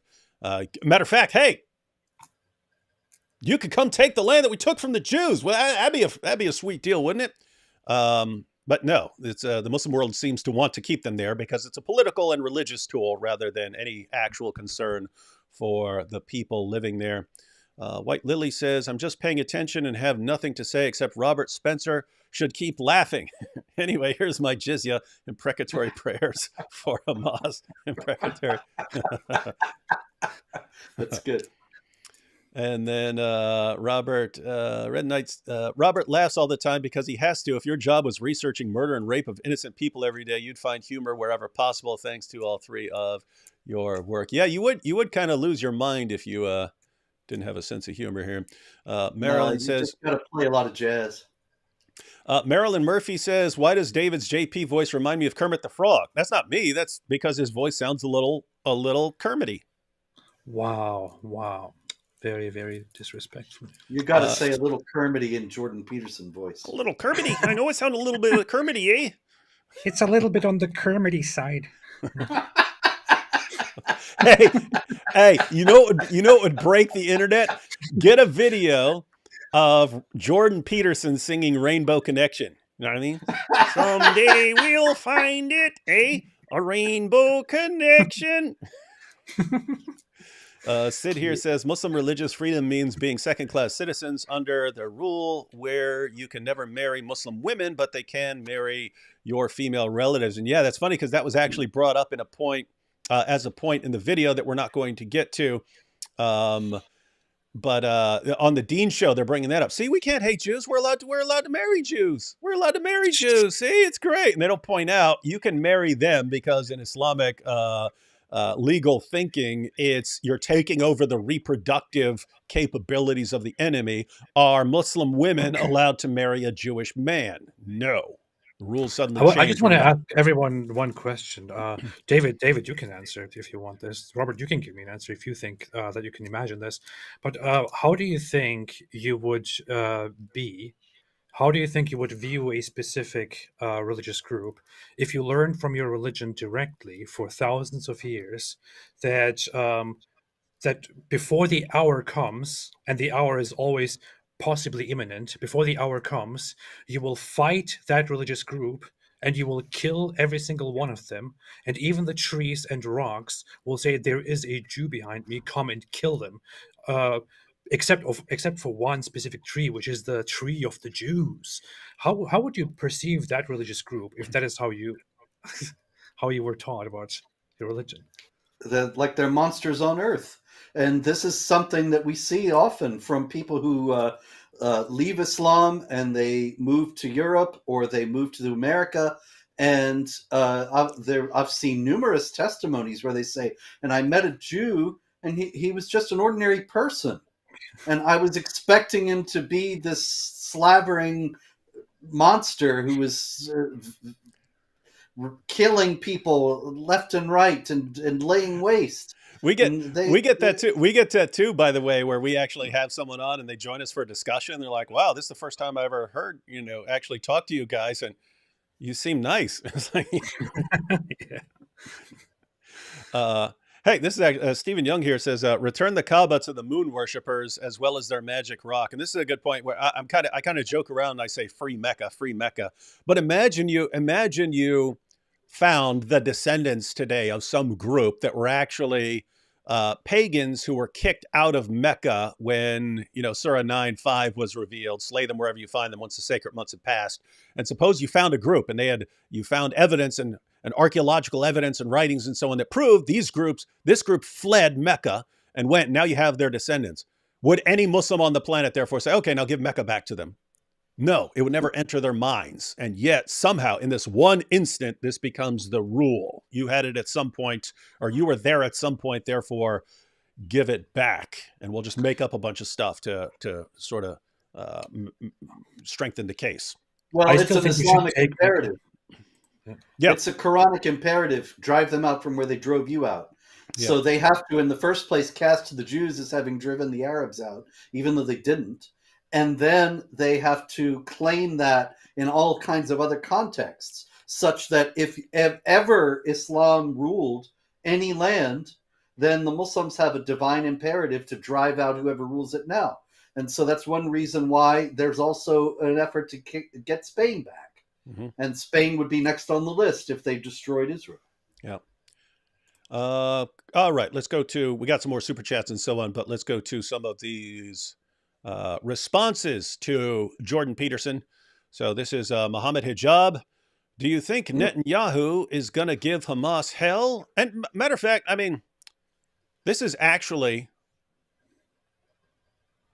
as horrible as Mohammed Hijab's behavior always is, this is actually the legitimate issue that's being raised. So he says, do you think Netanyahu is going to give Hamas hell? So this is in response to Jordan Peterson saying, give them hell. Do you think that Netanyahu is going to give Hamas hell? Or do you think he will intentionally bomb the most densely populated civilian area while he hides in cowardice behind his fortress walls? The real question is, when will Ben Shapiro accept a debate challenge like a man? Ha ha ha ha ha. Hey, Mohammed Hijab, when are you ever going to defend Mohammed in a debate like a man? Oh, never. You keep that stuff off the table and you want to go after whoever's popular to get access to them. Notice Mohammed Hijab here is portraying Netanyahu as someone who just wants to kill civilians and just wants to kill a bunch of people. When I say there's a part here that's actually a legitimate concern, it's that, Hamas does all these things, but then when Israel retaliates, there are pretty commonly civilians who get caught in the crossfire. But here's the thing: Hamas knows that. Hamas knows that. These guys don't say, "Okay, let's go out and march in a battlefield. Let's march out in the battlefield." They know they won't do that. We'll go kill a bunch of people and then we'll go hide in here, knowing that a bunch of civilians are going to be in the crossfire here. And it seems like they want that so that then they can say, "Oh, look at these civilians who got killed when Israel bombed us." Oh no! And so, Mohammed Hijab, there's an answer to that. If you don't want civilians getting caught in the crossfire, every Hamas guy who just was involved in that terrorist attack can step forward and walk up there. And if you're really proud of that, And we're proud of that. if you're really proud of what you did, then just march over there and say, "I did it." What are you going to do? What are you going to do? Punish me. Don't start bombing and killing kids. But they won't do that because it seems like they want people caught in the crossfire. You know what's very ironic here? He's saying that that Netanyahu is doing these things while he lives in his safe fortress. What is very funny is that the Hamas leader currently, I think, still lives in Qatar in luxury and safety, while he commands Hamas to heap all kinds of attacks upon the Israeli population. So think about that. Yeah, and think about all the people who fund this, and they're just like wealthy business people and so on. And they actually fund all this stuff behind the scenes. And then we have Daniel Hakikachu. How does it feel to be a cheap prostitute? He's talking about his wife, I think. Hey, leave his wife out of this. How does it feel to be a cheap prostitute? Notice, I'm just speculating, man. This is crazy because this is Daniel Hakikachu, a guy again who is the world's. I can't think of a more significant defender of pedophilia and child molestation and child marriage than Daniel Hakikachu. And these are the same guys who will praise someone if he's doing what they want, and then the moment they say something else, you're a prostitute, you're a whore, ha ha. What a religion, man. It's like, you guys laughing at him. It's funny. I do my standard voice for Daniel when he doesn't sound like that at all. I don't know why. I have my generic keyboard jihadi voice that I use for all these guys. And then we have Smile to Jenna. Sick old man. Calls him a sick old man. Hey, you're a sick old man. We have Robert Carter. I'm not sure who this guy is, but I see lots of them. I've seen lots of them. He is a slimy, disgusting, horrible supposed convert to Islam who spends his whole time bashing ex-Muslims and the Islamophobes and stuff like that. And he does the very same thing. He calls him "you little hoe." He says, "Yeah, that's it, Peterson. Earn your new paycheck, you little hoe." So notice the theory is always... Notice it's always, you're getting your paycheck and so on. It always has to be some motive. You can't just look at this and say, no, I think it's bad for these guys to go in and kill a bunch of women and, kill families and stuff like that. I think that's bad. And so I think there needs to be retaliation to make sure that you finally deal with these terrorists. You can't be that. You must be getting your shekels, right? And that's the reasoning. That goes back to Muhammad too, and the story of the Christians of Najran. And they say, we know this guy's the prophet, but don't let on. You have to resist him at every turn because the Byzantines give us money and they'll cut us off if we accept him as a prophet. And then, of course, we have Ijaz. Ijaz has Jordan with some lipstick on and so on. This is Ijaz Ahmed. He's actually like a massive racist. He calls Latinos wetbacks and so on. He doxes people and so on. So, and notice that his Muslim community has no problem with this stuff. You could be as racist as you want, and you're totally good to go. So that's Ijaz. And some random people here. Always knew you were an agent of the Matrix. Matrix. Oh, You're getting the Tate influence now. man. You're getting this weird hybrid between Islam and Andrew Tate now. Always knew you were an agent of the Matrix. Never listened to you and never liked you for a reason. Hypocrite. How dare you? How dare you think that Hamas should be punished for killing a bunch of kids? And then, of course, this. Hey, you're Netanyahu's dog. It's funny, they're actually taking time to do this photoshopping and stuff like this. But hey, if you think terrorists should not be, if you think that nations shouldn't just roll out the red carpet for terrorists, then you're Netanyahu's dog. You're his Rottweiler. And then they seem to be doing this a lot. So it's a different one, but they seem to get similar ideas. And then I'm not going to post the pictures with Michaela and Tate, but a bunch of people are sharing that. You're just mad because Tate banged your daughter and stuff. That's a response to, hey, terrorists should be punished. But here's an example. You're a Zionist show hates Tate because your daughter goes around sharing herself with men around the globe. Educate her. Don't take it out on men. Don't take your anger about Tate and your daughter out on Hamas just for slaughtering people in the name of Allah. What is this, man?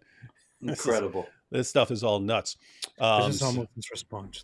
This is how Muslims respond. That's And fantastic. notice it's never, hey, let's explain why you're wrong and why this behavior is actually entirely justified and why the media is completely misrepresenting the situation. It's just, now you're not doing what we want. So, okay, we're going to heap insults and abuse on you until you get sick of it. And the idea is to program people for the future so that, a couple months from now when something else happens, you're like, just something and you're like, I'm just going to leave this out. I'm not going to respond to this stuff. And it happens so quickly. It's like one moment they're like, wow, Jordan Peterson, I respect you so much. Thank you for having a conversation about Islam with true Muslims. I always knew you had it, you had a very good thing about you. You are a very honest man. Fantastic, brilliant, what a great mind. Mm-hmm. As soon as he says something negative about Islam, like, you're pathetic, you weakling, your daughter's a whore. You prostitute. Aha.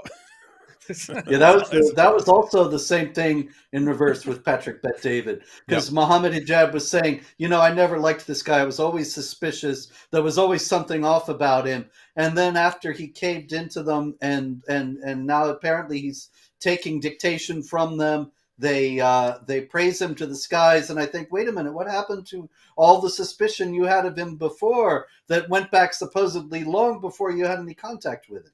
It's just all completely dishonest and self-serving. Don't talk about that. We don't talk about that. And in case anyone is new here, because you may just be clicking on it because of what we're talking about, if no one knows what we're talking about when we talk about Muhammad Hijab, I'll just give you a quick intro. If you look just at the Quran, you will get the indication that you can have sexual intercourse with a 5-year-old. The reason why it's haram to have sexual intercourse with a 5-year-old is not found in the Quran at all. If you just read the Quran, it is halal. It would be halal to have sexual intercourse with a 5-year-old. In Surah Al-Talaq, chapter 65, verse 4, Allah subhanahu wa ta'ala tells us who you can divorce and who you cannot divorce. And then he says, وَاللَّائِ لَمْ يَحِدْنَ وَاللَّائِ لَمْ يَحِدْنَ, and the ones who had never been pubescent before. And by the way, this is very important, I want all Muslims to be aware of this. The reason why we don't have sexual intercourse with 5-year-olds and 6-year-olds and 7-year-olds or whatever is not because of puberty. Wait a minute, what did you say? It's not because... What did you say, Hijab? Because that's exactly what I've been saying for decades, and I'i've been called a liar all along. Because of puberty, because that verse in the Quran actually says, Lam yahidn. They never had puberty before. You can't go around that. The Quran doesn't say anywhere in the Quran that the woman has to be pubescent. I dare you to find one verse in the Quran where it says you're not allowed to marry someone based on harm, Won't find it. or you're not allowed to have sexual intercourse based on harm, Doesn't exist. or you're not allowed to marry someone based on puberty. Not in So there. if you're on Quran alone, you're allowed to have sexual intercourse with 5-year-olds. Get me one verse in the Quran which says the woman has to be pubescent. One verse. I want one verse in the Quran from the beginning of the book to the end of the book which says that she has to be pubescent. He's got a point. So okay, so that makes it halal from your perspective. Halal. From your perspective, it's halal. You know, in the Quran it says, "Hurumat alaykum ummahatukum." It says you're not allowed to marry your mum. It says you're not allowed to marry your sister, your auntie. Where does it say you're not allowed to marry a prepubescent? I'm looking for one verse that you can say, you pinpoint it and say, this is where it says prepubescent marriage or whatever is not allowed. So if you're Quran alone, you're steered towards pedophilia, and a severe type of pedophilia. Severe type of pedophilia. A wife abuse, a severe type of wife abuse. Yeah, so anyway, that's what we're talking about when we talk about Muhammad Hijab. But notice, that, Robert, so Hijab there is saying, hey, according to the Quran, you could have sex with a 5-year-old, but you know, because of the Hadith, we believe in waiting a little longer, and you want to make sure that you're not harming the girl. What he doesn't say there is in the commentaries and in the legal rulings, it's you have to be careful that the girl isn't so small that you'll crush her during sex. That's what they're looking for, right? It's saying if she's kind of chubby and she got some meat on her so you won't crush her and stuff, then you could go ahead and, so there is no set age, but according to Hijab there, you're just waiting for something like that. Notice Daniel Hakikachu, very similar position. He says you can have sex with a 4-year-old as long as there are signs of maturity. So these guys are actually waiting for some sort of signs of maturity, like Daniel was talking about precocious puberty, so a girl who gets her period early. But that's a sign you can wait for. Old enough to bleed, old enough to breed. That's the Muhammad's motto. But yeah, these are the guys we're dealing with, who are the standard bearers for Islam right now. Alhamdulillah, very, very beautiful. All right. Well, again, we don't have time to watch. We could always do it if the conflict keeps going on. We could always go through, because look at this. He's saying, "I hope the conflict goes on so we can do more content about this." Like, this is the level of psychopathy that we. But yeah, I would like to do a show where we just go through this, because these guys are saying, "Oh yeah, until Zionism came along, Jews and Muslims were BFFs all along, man. We're always best friends," and not exactly what I see. How about we watch a short video? This is Yasser Qadi, and then we'll take the rest of the super chats, and then see what happens. But so this is Yasser Qadi's response to Jordan Peterson. By the way, guys, there are a ton of tweets and videos that have been blasting him. Seems organized. Hey, let's heap as much abuse on Jordan Peterson right now as we can to teach him a lesson for the future. Islam actually does a good job at this, of using manipulation tactics to wire people against criticizing it. The problem, the weakness is they have no plan B. And so if you are the sort of person who doesn't fall for this, they've got nothing else, apart from killing you or something like that they can do. So let's go ahead and check out a little. Jordan Peterson has tweeted to Netanyahu, "Give him hell," advocating violence against the Palestinians. What is your response to Jordan Peterson? You catch that? Advocating violence against the Palestinians. He's just Jordan Peterson openly calling for mass murder against Palestinians. Sheikh Yasser Qadi.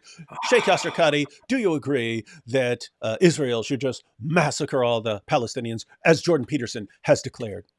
These guys are hilarious. And the like. Allah subhanahu wa ta'ala says in the Quran. Hey, what did he get, LASIK? He's only had glasses on for the last 30 years. Anyway. قد بدت البغضاء. What are you laughing at? You got glasses. من أفواههم وما تخفي صدورهم أكبر. Hatred has appeared from their tongues, and the hatred that their hearts conceal is even more so. This is a person that I have been. Wait, look at this. He's talking about. Jordan Peterson is filled with hate. Think about this. There was an invasion. They started just massacring families and stuff and taking women captive.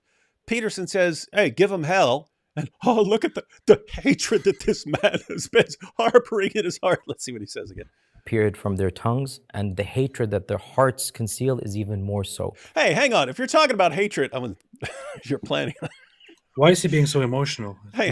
All emotion. Yeah, I just wanted to point out, if you're talking about hatred, hey, Robert, listen to what Sheikh Yasser Qadi says about me. when people ask him about David Wood. Who's David Wood?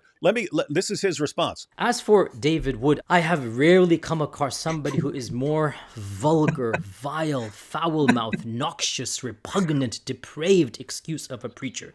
Whatever he is, David Wood, it is obvious to any person of faith, is not a man of God. He's a vulgar, obscene, evil jerk. That sounds pretty hateful there. Man, you should get cards printed. Yeah.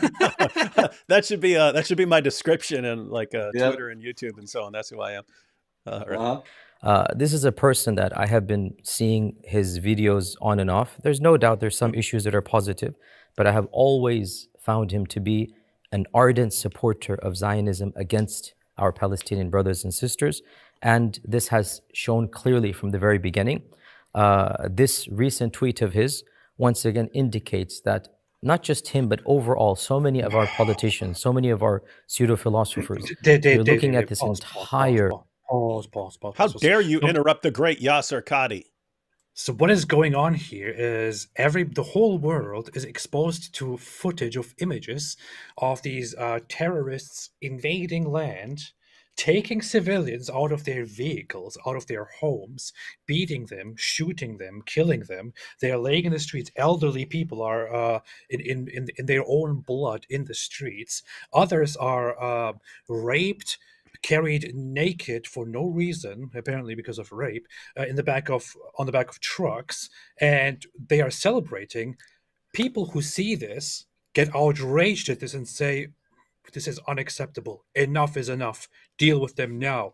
And then the Muslim scholar comes in and is like, "Unfortunately, this is very shameful that these people who react to these images would be so hateful toward these terrorists." Allah subhanahu wa ta'ala always told us that the disbelievers have hate in their heart for us.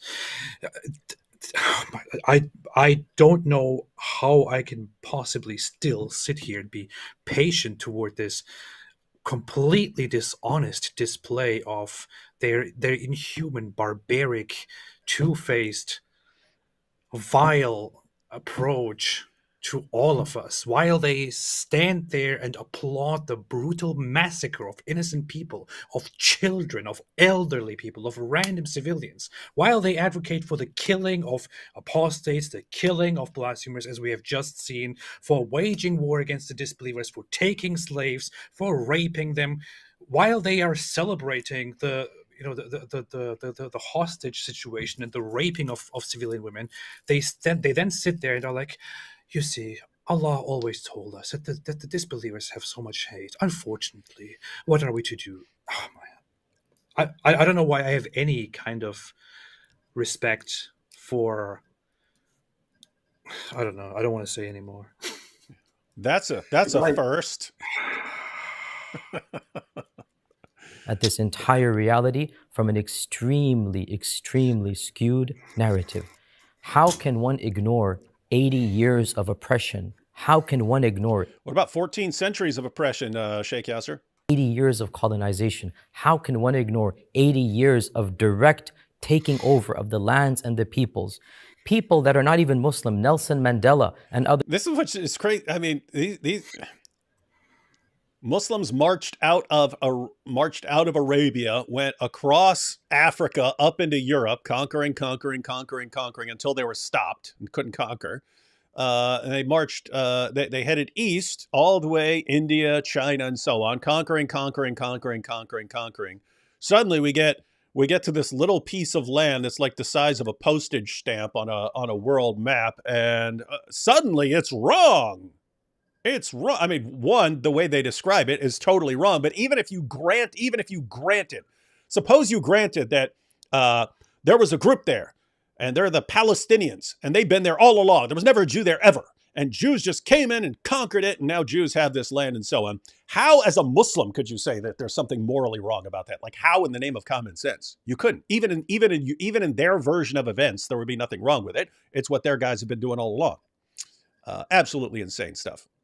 Have mentioned that The Palestinians have been treated at times worse than Nelson Mandela says, some policies worse than the South Africans were treated under the apartheid regime. How can we ignore this reality? And then when Palestinians attack back, how were the Jews of Khaybar treated? What about the Jews of Khaybar? What their oppression has been is ignored, and that one attack is highlighted. So the reality is that this type of one-sided reporting and this type of narrative in which only one side is perceived as the victim and the other side is completely ignored, it is about time we demolish this narrative. What an irony. That's what they do all the time. That's what they do all the time. They always depict their side as the victims while completely ignoring all kinds of atrocities. This Nelson Mandela business is designed to get into the apartheid charge toward He knows Israel. what he's doing. He knows what he's doing. The apartheid charge toward Israel is just a lot of hooey.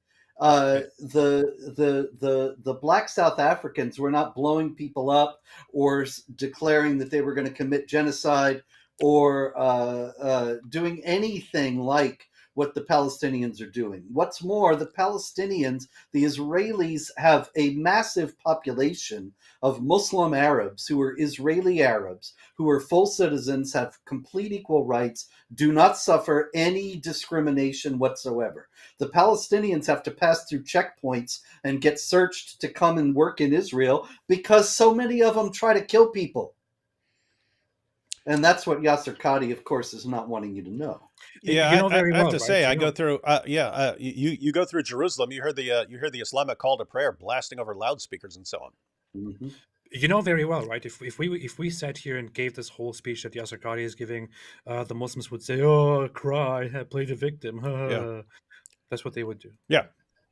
No question. And in fact, if we acted like notice what they say, right? Notice what these guys say. Christians aren't, you're liberal Christians. Real Christians would be obsessed with slaughtering everyone in the name of Jesus. That's what real Christians would do. Okay, fine. Then don't moan and wail to me because according to you, my reaction should be, go ahead and, cry some more, right? Yeah. Anyway, guys, just in case you're watching, you don't know what we're talking about. We're not saying that. That's how we want to react. That's how they say they think that Christians are supposed to be exactly like Muslims and wanting to conquer the world and slaughter everyone and so on. I'm saying, okay, if we actually acted like that, like if you think we should act like that, why do you play sympathy games with us, right? Why are you trying to get a rise in sympathy out of us? Why do you do that? You're the one saying we should be massacring everyone.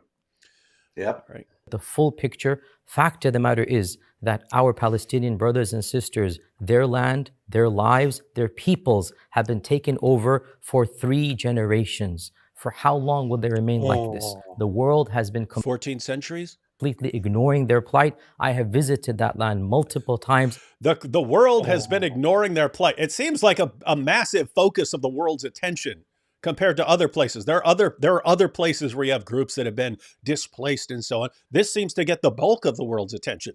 So what? No one's ever heard of this. People just ignore it. Come on, dude. I've interacted with the Palestinians. Why is there a Palestinian diaspora around the world? Over 10 million Palestinians are scattered around the world. Their ancestors have keys to their homes. How come nobody looks at them? Nobody sees them. Notice the hypocrisy. I mean, Christians pour out of Muslim countries. Jews have had to flee Muslim countries. Not one doesn't care at all. Except this. You can't. My goodness, this stories. Is bad. Nobody sees that Gaza is the largest open-air prison in the world. Do you know who said this? Our own President Jimmy Carter of America. Jimmy Carter visited that land and said this is the largest open-air prison that he has ever seen. Millions of people cramped in a small area, completely controlled by the surrounding territories. Quick question. Whose fault is that? I am, Robert, I am of the strong opinion that if they weren't constantly trying to slaughter Jews and wipe them off the map, I'm pretty sure if that hadn't been going on for decades, I'm pretty sure Israel would say, fine. Don't be ridiculous. Yeah, you be over here, we'll be over here. That's fine. There's a couple things that I could interject here. One is that the occupation narrative completely fails when it comes to Gaza because Israel actually withdrew voluntarily from Gaza in 2005. hoping to bring peace. And Mortimer Zuckerman, the publisher of the New York Post, spent, I believe it was $14 million, if I recall correctly, to buy greenhouses that the Israelis who lived in Gaza were operating. And he gave them to the Palestinians because he said, we want to give you this so that you will have gainful employ. You will not be fighting war anymore. We're all to be pals now. You have your own land here, and you can work these greenhouses. And the Palestinians on the very first day gutted and destroyed the greenhouses, carried away everything they could carry away, and converted them into Hamas weapon smuggling tunnels. And so when he talks about it being an open air prison, yes, a lot of that is because of, actually all of that is because of how the Palestinians in Gaza behaved. Also, it's not an open air prison. It is the largest welfare state in the world because the people there, for the most part, don't work. They just devise ways to kill Israelis. And meanwhile, they are showered with billions of dollars all the time from the United Nations, the European Union, and the United States. And you can look at pictures of Gaza and their luxury malls and luxury goods, and the grocery stores are overflowing.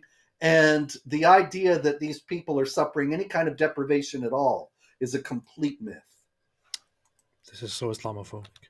It is. How come nobody sees the conditions they're living in, the refugee camps and the squalor that is happening for millions of people? So, subhanAllah, this person... Stop it again. What? Stop the man. Refugees. Do you know something else? The United Nations classifies a refugee as somebody who flees a war zone or an area where his life is in danger. And so my family was refugees from the Ottoman Empire because of AP. And what happened... But I am not a refugee because I was born in the United States.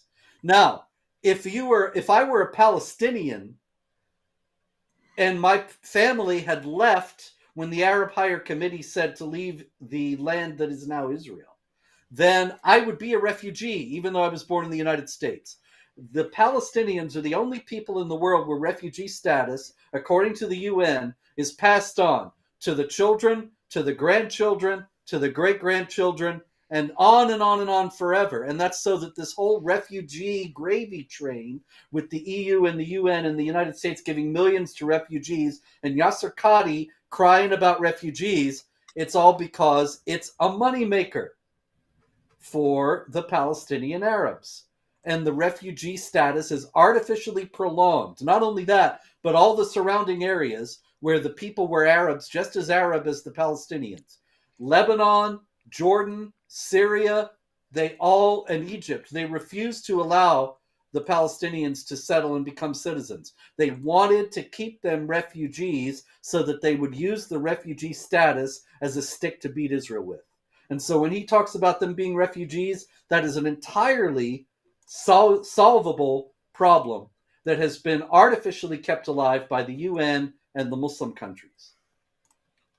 Can say it back to him, as Allah says in the Quran, قُلْ مُوتُوا بِغَيْظِكُمْ, perish in your rage. Oh, whoa, His look what he faith said and the here. faith and the He's talking to squalor Jordan Peterson. that is happening for millions of people. So, subhanAllah, this person, all I can say back Jordan to Peterson. him, as Allah says in the Quran, قُلْ مُوتُوا بِغَيْظِكُمْ, perish in your rage. His That's what fate Ali and the Dawah fate says. of all of those who support Or just die in apartheid, your rage, Allah yeah. subhanahu Yeah, wa ta'ala Ali Dawah will take says, care of die- them. May die Allah in Azza your wa Jal rage. protect our brothers and sisters who are oppressed. May Allah subhanahu wa ta'ala grant victory to those who have been oppressed for decades and decades. May we see victory Good to luck. all of these oppressed brothers Good and luck. sisters. May Allah Azza wa Jal cause us all to be instruments of khair in that region. Good luck. So look at what he just said. And go Hey, cry. Jordan Peterson actually says, "Hey, Netanyahu, do something about these Hamas terrorists who just went in and like slaughtered families and took a bunch of captives and so on." And then the response, not from some weird fringe, guy from Pakistan or something like that, from Sheikh Yasser Qadi is die in your rage. Talking to Jordan Peterson. Matter of fact, my goodness, that's a good short little video there. Yasser Qadi says to Jordan Peterson, die in your rage, because that's what he just said. Anyway, a couple super chats here. AP, this is for you. What is this? AP, you remember that you said you wish Israel was more reasonable with Jordan. What did you mean by that? And also, how are Christians treated in Palestine? Break it down, AP. Was more reasonable with Jordan? I don't remember saying anything like that. Well, you said it because he said you said it.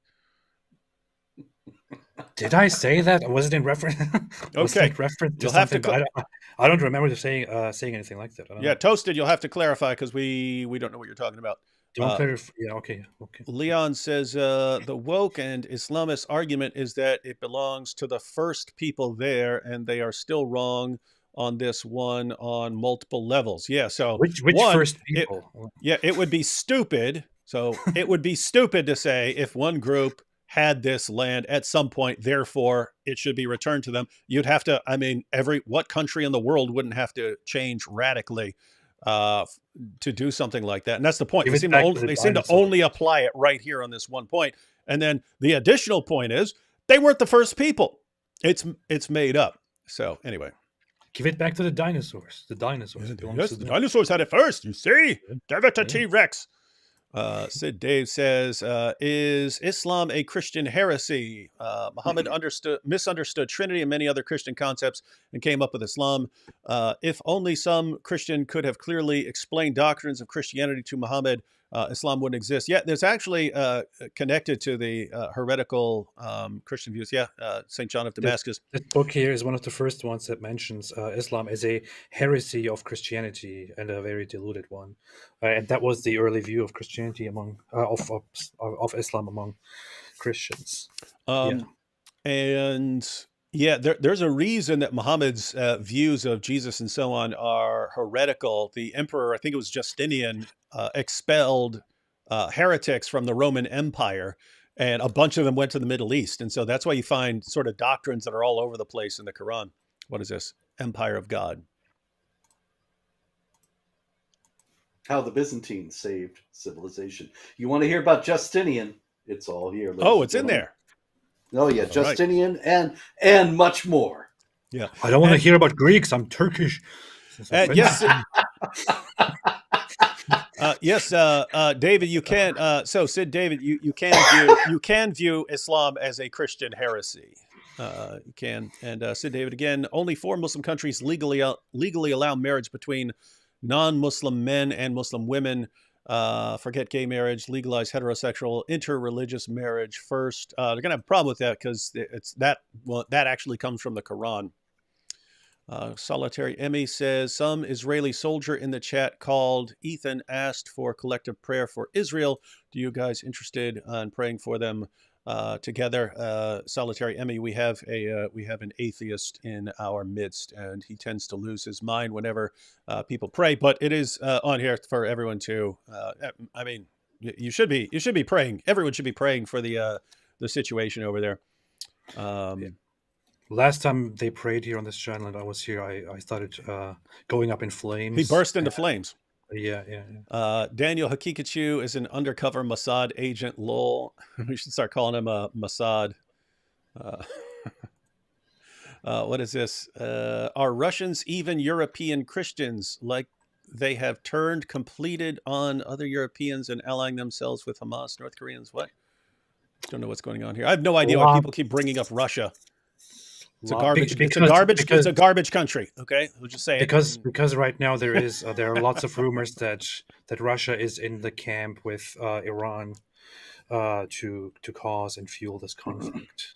That's one of the things that are going on. Drake here says, I am agnostic, but Islam makes me wonder if Satan is real. Do you guys notice that Satan in Christianity is very similar to Allah in Islam? No two religions are more diametrically opposed. Yeah, I mean, you have in the Bible, Satan is called the father of lies. And then in the Quran, Allah is the best of deceivers and so on. And so, yeah, you do have some interesting stuff there. Scarlett there's also a hadith. I'm trying to find it, but I think, oh yeah, here it is. That Muhammad says the most despicable name to Allah on the Day of Judgment is that of a man named King of Kings. Yeah, Jesus. So. Scarlett here says, if good enough for the prophet, then good enough for Muslim men now. Disgusting model of perfect male behavior. Yes. Terrible, terrible, terrible pattern of conduct. And that's the problem. Muhammad's example has the stamp of approval of Allah in Islam. Angel here says, hijab sounded like a Christian apologist there. What? When he was saying that that if you only go by the Quran, then you will end up with, child Oh, yeah. marriage. That sounds exactly like what I would say. In fact, people don't realize how many problems arise based on what he was saying. So Hijab was saying, if you just go with the Quran, you would conclude that you can have sex with a 5-year-old. And he specifically says, if you just read the Quran, it would be halal. And he says, but we know it's haram because of what's in the hadith, because of various things in the hadith and various rulings of our legal scholars and so on. It's like, wait a minute. According to Muhammad himself, if Allah says something is halal and you listen to a man who says, no, it's haram, you have worshiped the man and associated him as a partner with Allah. So what Hijab is saying, hey, all you guys, if you are true devout Muslims, then you would conclude that, you can have sex with a 5-year-old. But what we do is we actually commit shirk and deify human beings. And we allow them to classify what is halal as haram. It's amazing stuff. And they take their prophet as deity besides Allah. Shame upon them. May Allah destroy them. Mr. Cranges here says AP, Dizzle, and Robert all in one room. No, we're in different rooms. We're on the same live stream. Thanks, guys. Keep up the amazing work. Robert, is there a release date yet for the book? You've been through November 21st. Empire of God: How the Byzantines Saved Civilization. November 21st. You can order it at Amazon right now. You can go there and order it. Joshua here says, must be exhausting having to dismantle these degenerates and their degenerate religion all day, every day. Thanks for your work, guys. God bless. Yeah, it is. We've talked about this a bit recently, how you keep pointing out the same lies over and over again for years. And you think, is this really worth it? No one's listening here. And then eventually, after doing it for years, something will finally collapse, like the lies about perfect preservation, or the lies about the scientific miracles, or now where they all admit that Islam teaches child marriage and Islam teaches killing apostates. 10 years ago, we were called liars for saying that stuff. Now they admit it. So it's, if you look at any given period, it looks like it's not having an impact, but people do catch on. You just got to be absolutely relentless for years and years. That reminds me of something that I quickly want to appreciate my wife for right now, which is a long time ago. I think once I said to her, you know what, sometimes it feels like I just repeat the very same things over and over again. I talk about the very same things over and over again. And it kind of feels like, why am I doing this? Isn't it a bit repetitive and strange? And she said to me, no, it's necessary, because what you are doing is you are throwing rocks at this building that is dangerous, that you want to get rid of. Throwing rocks at Satan. Yeah, and slowly and slowly making it crumble until it falls. You are doing what is needed. And I thought, hey, yeah, you're right. Thank you. You are stoning the great Satan. Yeah. And keep in mind, everyone who's watching, everyone who watches this stuff, learns this stuff, shares points, shares videos, you're all part of this as well. So we just have to be relentless, because if we don't, who else is going to do it? Yeah. Great here says, the Arab Muslim nations did not condemn Russian invasion of Ukraine. Some supported it. They are tactical anti-imperialists. Worst part, the hypocrisy. Well, you're always going to find hypocrisy. Knows too much said, David, isn't Allah a Zionist by the Quranic references saying Israel belongs to the Jews? How do Muslims dodge it? Yeah, I mean, according to the Quran, Allah gave Jews authority over the land of Israel. So if you looked at that, you'd say Allah is a Zionist. Problem is, Muslims now believe that they have to dominate the world and subjugate everyone else and so on. So wait, there's more. Wait. Yeah? Well, the Quran says that Allah gives the Jews the children of Israel, but gives Jews the land of Israel. But it also says that the Jews are under a curse and are the enemies of Allah and the worst enemies of the Muslims. And then you have the key verse of 98:6, which says the unbelievers among the people of the book are the most vile of created beings. Now, what makes you an unbeliever among the people of the book? If you don't if you're a Jew or a Christian who doesn't become a Muslim. So the believers among the people of the book are the Jews and Christians who become Muslims. So they're the ones who get the land of Israel, because they're not under Allah's curse. So You are saying that Robert has the Quran calls people lowest of creatures, words of creatures. This sounds like a very big allegation. So Robert has tried to make a coherent position out of the Quran, saying, okay, yes, it says Allah gave the land to the Jews, but these other passages say Jews who reject Muhammad aren't real believers, therefore Muslims have to take over and so on. Whereas me, I interpret it as just a mess. Muhammad is just, coming up with these things as he's going on, and he doesn't spot the problem that, the land belongs to Israel, and the Jews rejected me now, so I'm going to cry. I'm going to cry a river all over Arabia. Okay, but there is a distinction in the Quran between the believers of the people of the book and the unbelievers among the people of the book. And that's the Jews and Christians who accept Islam. So obviously, if you've got Jews and Christians who become Muslims and Jews and Christians who don't, then a lot of the Quran starts to make more sense. And I grant you, a lot of it doesn't at all. But if you see the passages like, the believers among the Jews and the Christians will enter paradise, well, those are the ones who become Muslims. But don't you think the Jews are at fault, though, Robert? Because you're still trying to come up with a coherent position, which is exactly what Muslim scholars would do and what Muslim scholars would say. I just think it's an incoherent mess. It's the same thing. It's the same thing in Surah 5, where it's talking about Allah giving the Jews their revelation, Allah giving the Christians their revelation, Allah giving Muslims their revelation. And Allah wants all these different religious groups because he wants it that way so they can compete in good works. And then you get Surah 9. Nope, everyone has to be subjugated. It's like, to me, it just looks like Muhammad was saying what was convenient in one situation and convenient in another situation. And that, so I think it's a big giant mess. I completely agree with you, but that is the sense that it is made. That is made of all that in mainstream Islam. That's what you'd have to. If you actually believe this is a revelation from God, you'd have to do something like that. Robert, don't you think the Jews are at fault here? Because and they bring it upon themselves because they worship Ezra and say Ezra is the son of Allah. Oh, absolutely. That's one of the things they got to give up to become a believer among the people of the book. Yeah. See. Even though no Jew has ever been found who said Ezra was the son of God, but they know he's out there. He's out there somewhere. Jose says Qadi's answer has holes in it. Yeah, if anyone doesn't know what that's a reference to, Yasser Qadi is, matter of fact, I mean, Muhammad Hijab's the one who forced him into it. But Yasser Qadi is someone who was, for a while, lying and saying perfect preservation of the Quran. Behind the scenes, he was saying, no, that doesn't work. If you asked him in public, if you asked him in public, he would say perfect preservation. If it was behind the scenes, talking to students of knowledge and so on, he would give a different answer. And then it started coming out that he didn't even think standard Muslim explanations for the differences in the Quran actually work. He got called out for it behind the scenes and exposed. And then Muhammad Hijab actually thought there was going to be something that makes sense of this. And Yasser's response was, don't talk about this in front of people because it's just gonna lead people astray. Stop it. And that's where we call that the infamous holes in the narrative interview, because he said the standard narrative has holes in it. Let's see. Swiss Apologetics says, so Palestinians just claim to be natives for political gain, like a bunch of hijab wearing Elizabeth Warrens and so on.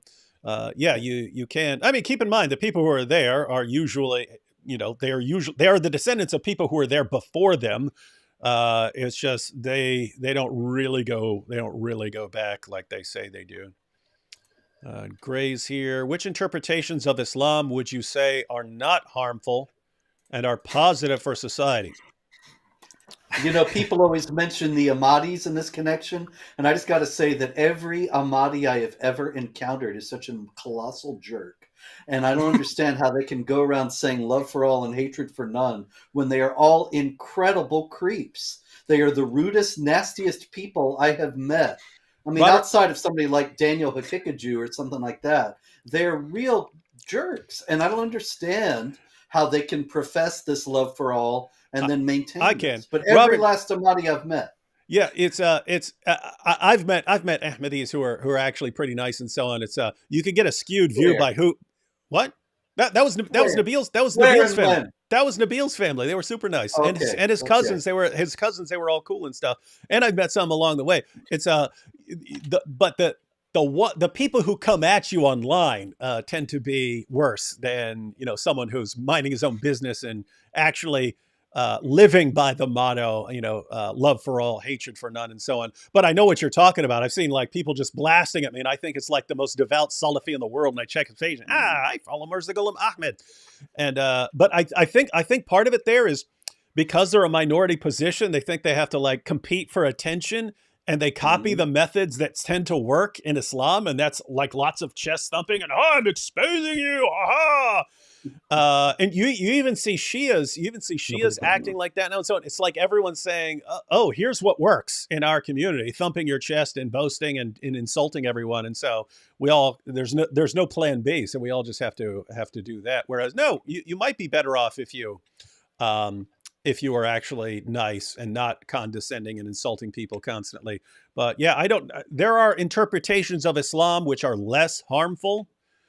I can't think of anything I'd say, hey, this is positive and this is good. And it would be good if a bunch of people became this. The Ismaili Shia are not too terrible. Yeah. That's what I mean. They would be massively better. The guy married Rita Hayworth. I mean, how bad could he be? Yeah. And to be fair to the Abdul, the Talmud is worse than the Quran. No, it's not. No, it's No, it's we not. we made a whole stream about this. But my goodness, this is now here's a Nick Fuentes moron troll here who he saw his list. I just had to respond to one yesterday. He's like, what do you do with this list of Talmud quotes? I was like, first of all, Libra David is not a real source. It's completely made up. Do not come to me like that and act like you're intelligent when you're actually citing made up sources, you giant moron. And keep in mind, we've said before, there's messed up stuff in the Talmud. Guys, where do you find people to think that this is worse when you've got actual jihadis in the world today calling for child marriage and so on, actual jihadis calling for the killing of apostates, and you go, oh, look at this thing from Libra David, which is made up. And it's just as bad. You guys, bro. You can come to me and say it. Go ahead. Sorry. Go ahead. The Talmud has a lot of conversations in it. Yeah, they don't get that. It's a collection. Hey, what about this? Yeah, yes. It's a collection of commentaries from rabbis, and it'll give different positions, and it will very, very frequently give opposite extreme interpretations. Like it'll say, if someone does this, he has to die. And you'll read, and then another rabbi responds to him and says, no, you don't die. You treat the person with honor because of this. And they're going back and forth. But these guys will go and say, look, according to the Talmud, anyone who does this has to die. And no, it records a rabbi who said that, and then says another rabbi said this, and then says another rabbi said that. Is so. In other words, this is not God has commanded you to go and kill this apostate. Right. So there is no single thought of school in School of Thought. He said thought of school. I heard it. I heard the whole thing. Learn a fourth language, AP. I was going to say thought, and then I thought about School of Thought, and then I got it all wrong. But anyway, there is no single school of thought in Judaism or in rabbinic Judaism which says that you have to read the Talmud and take every single word in there as a command and follow it word for word. You couldn't. It would be impossible.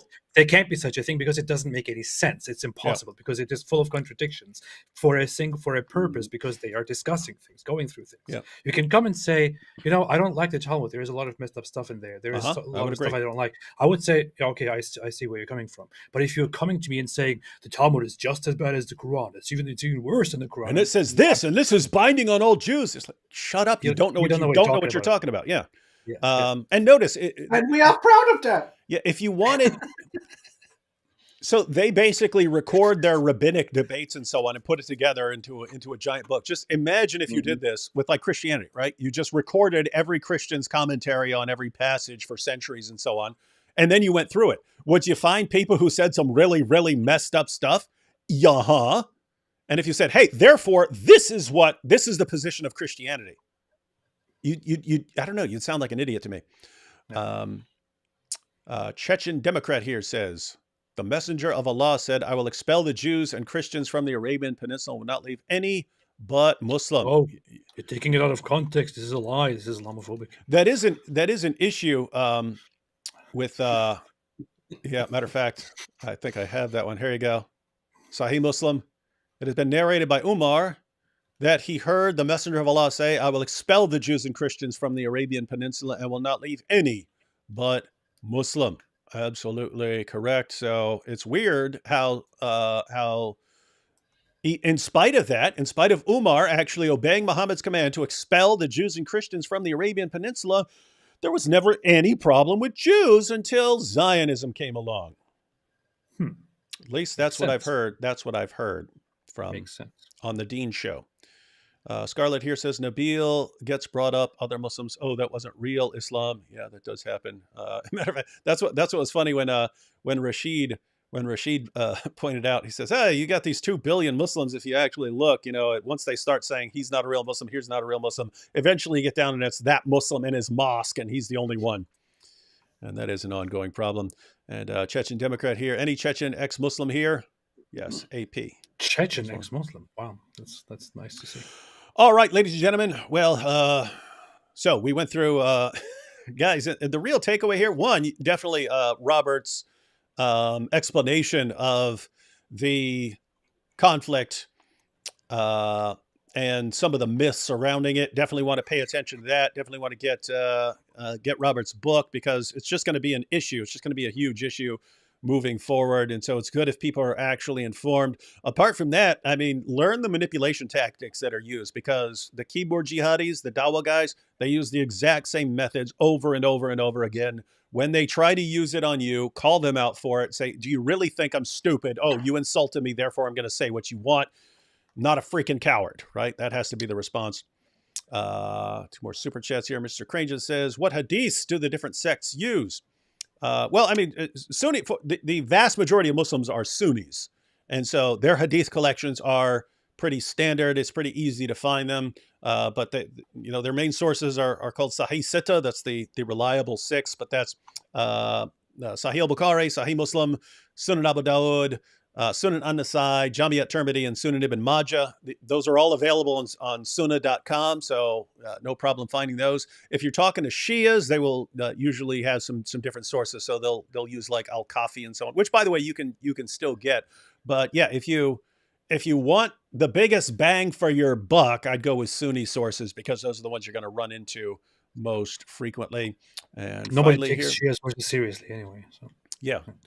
And Shio here says, what Hamas did in the streets of Israel is no different from what the Nazis and their collaborators did to the Jews in Eastern Europe, dragged them out of their homes and gunned them down.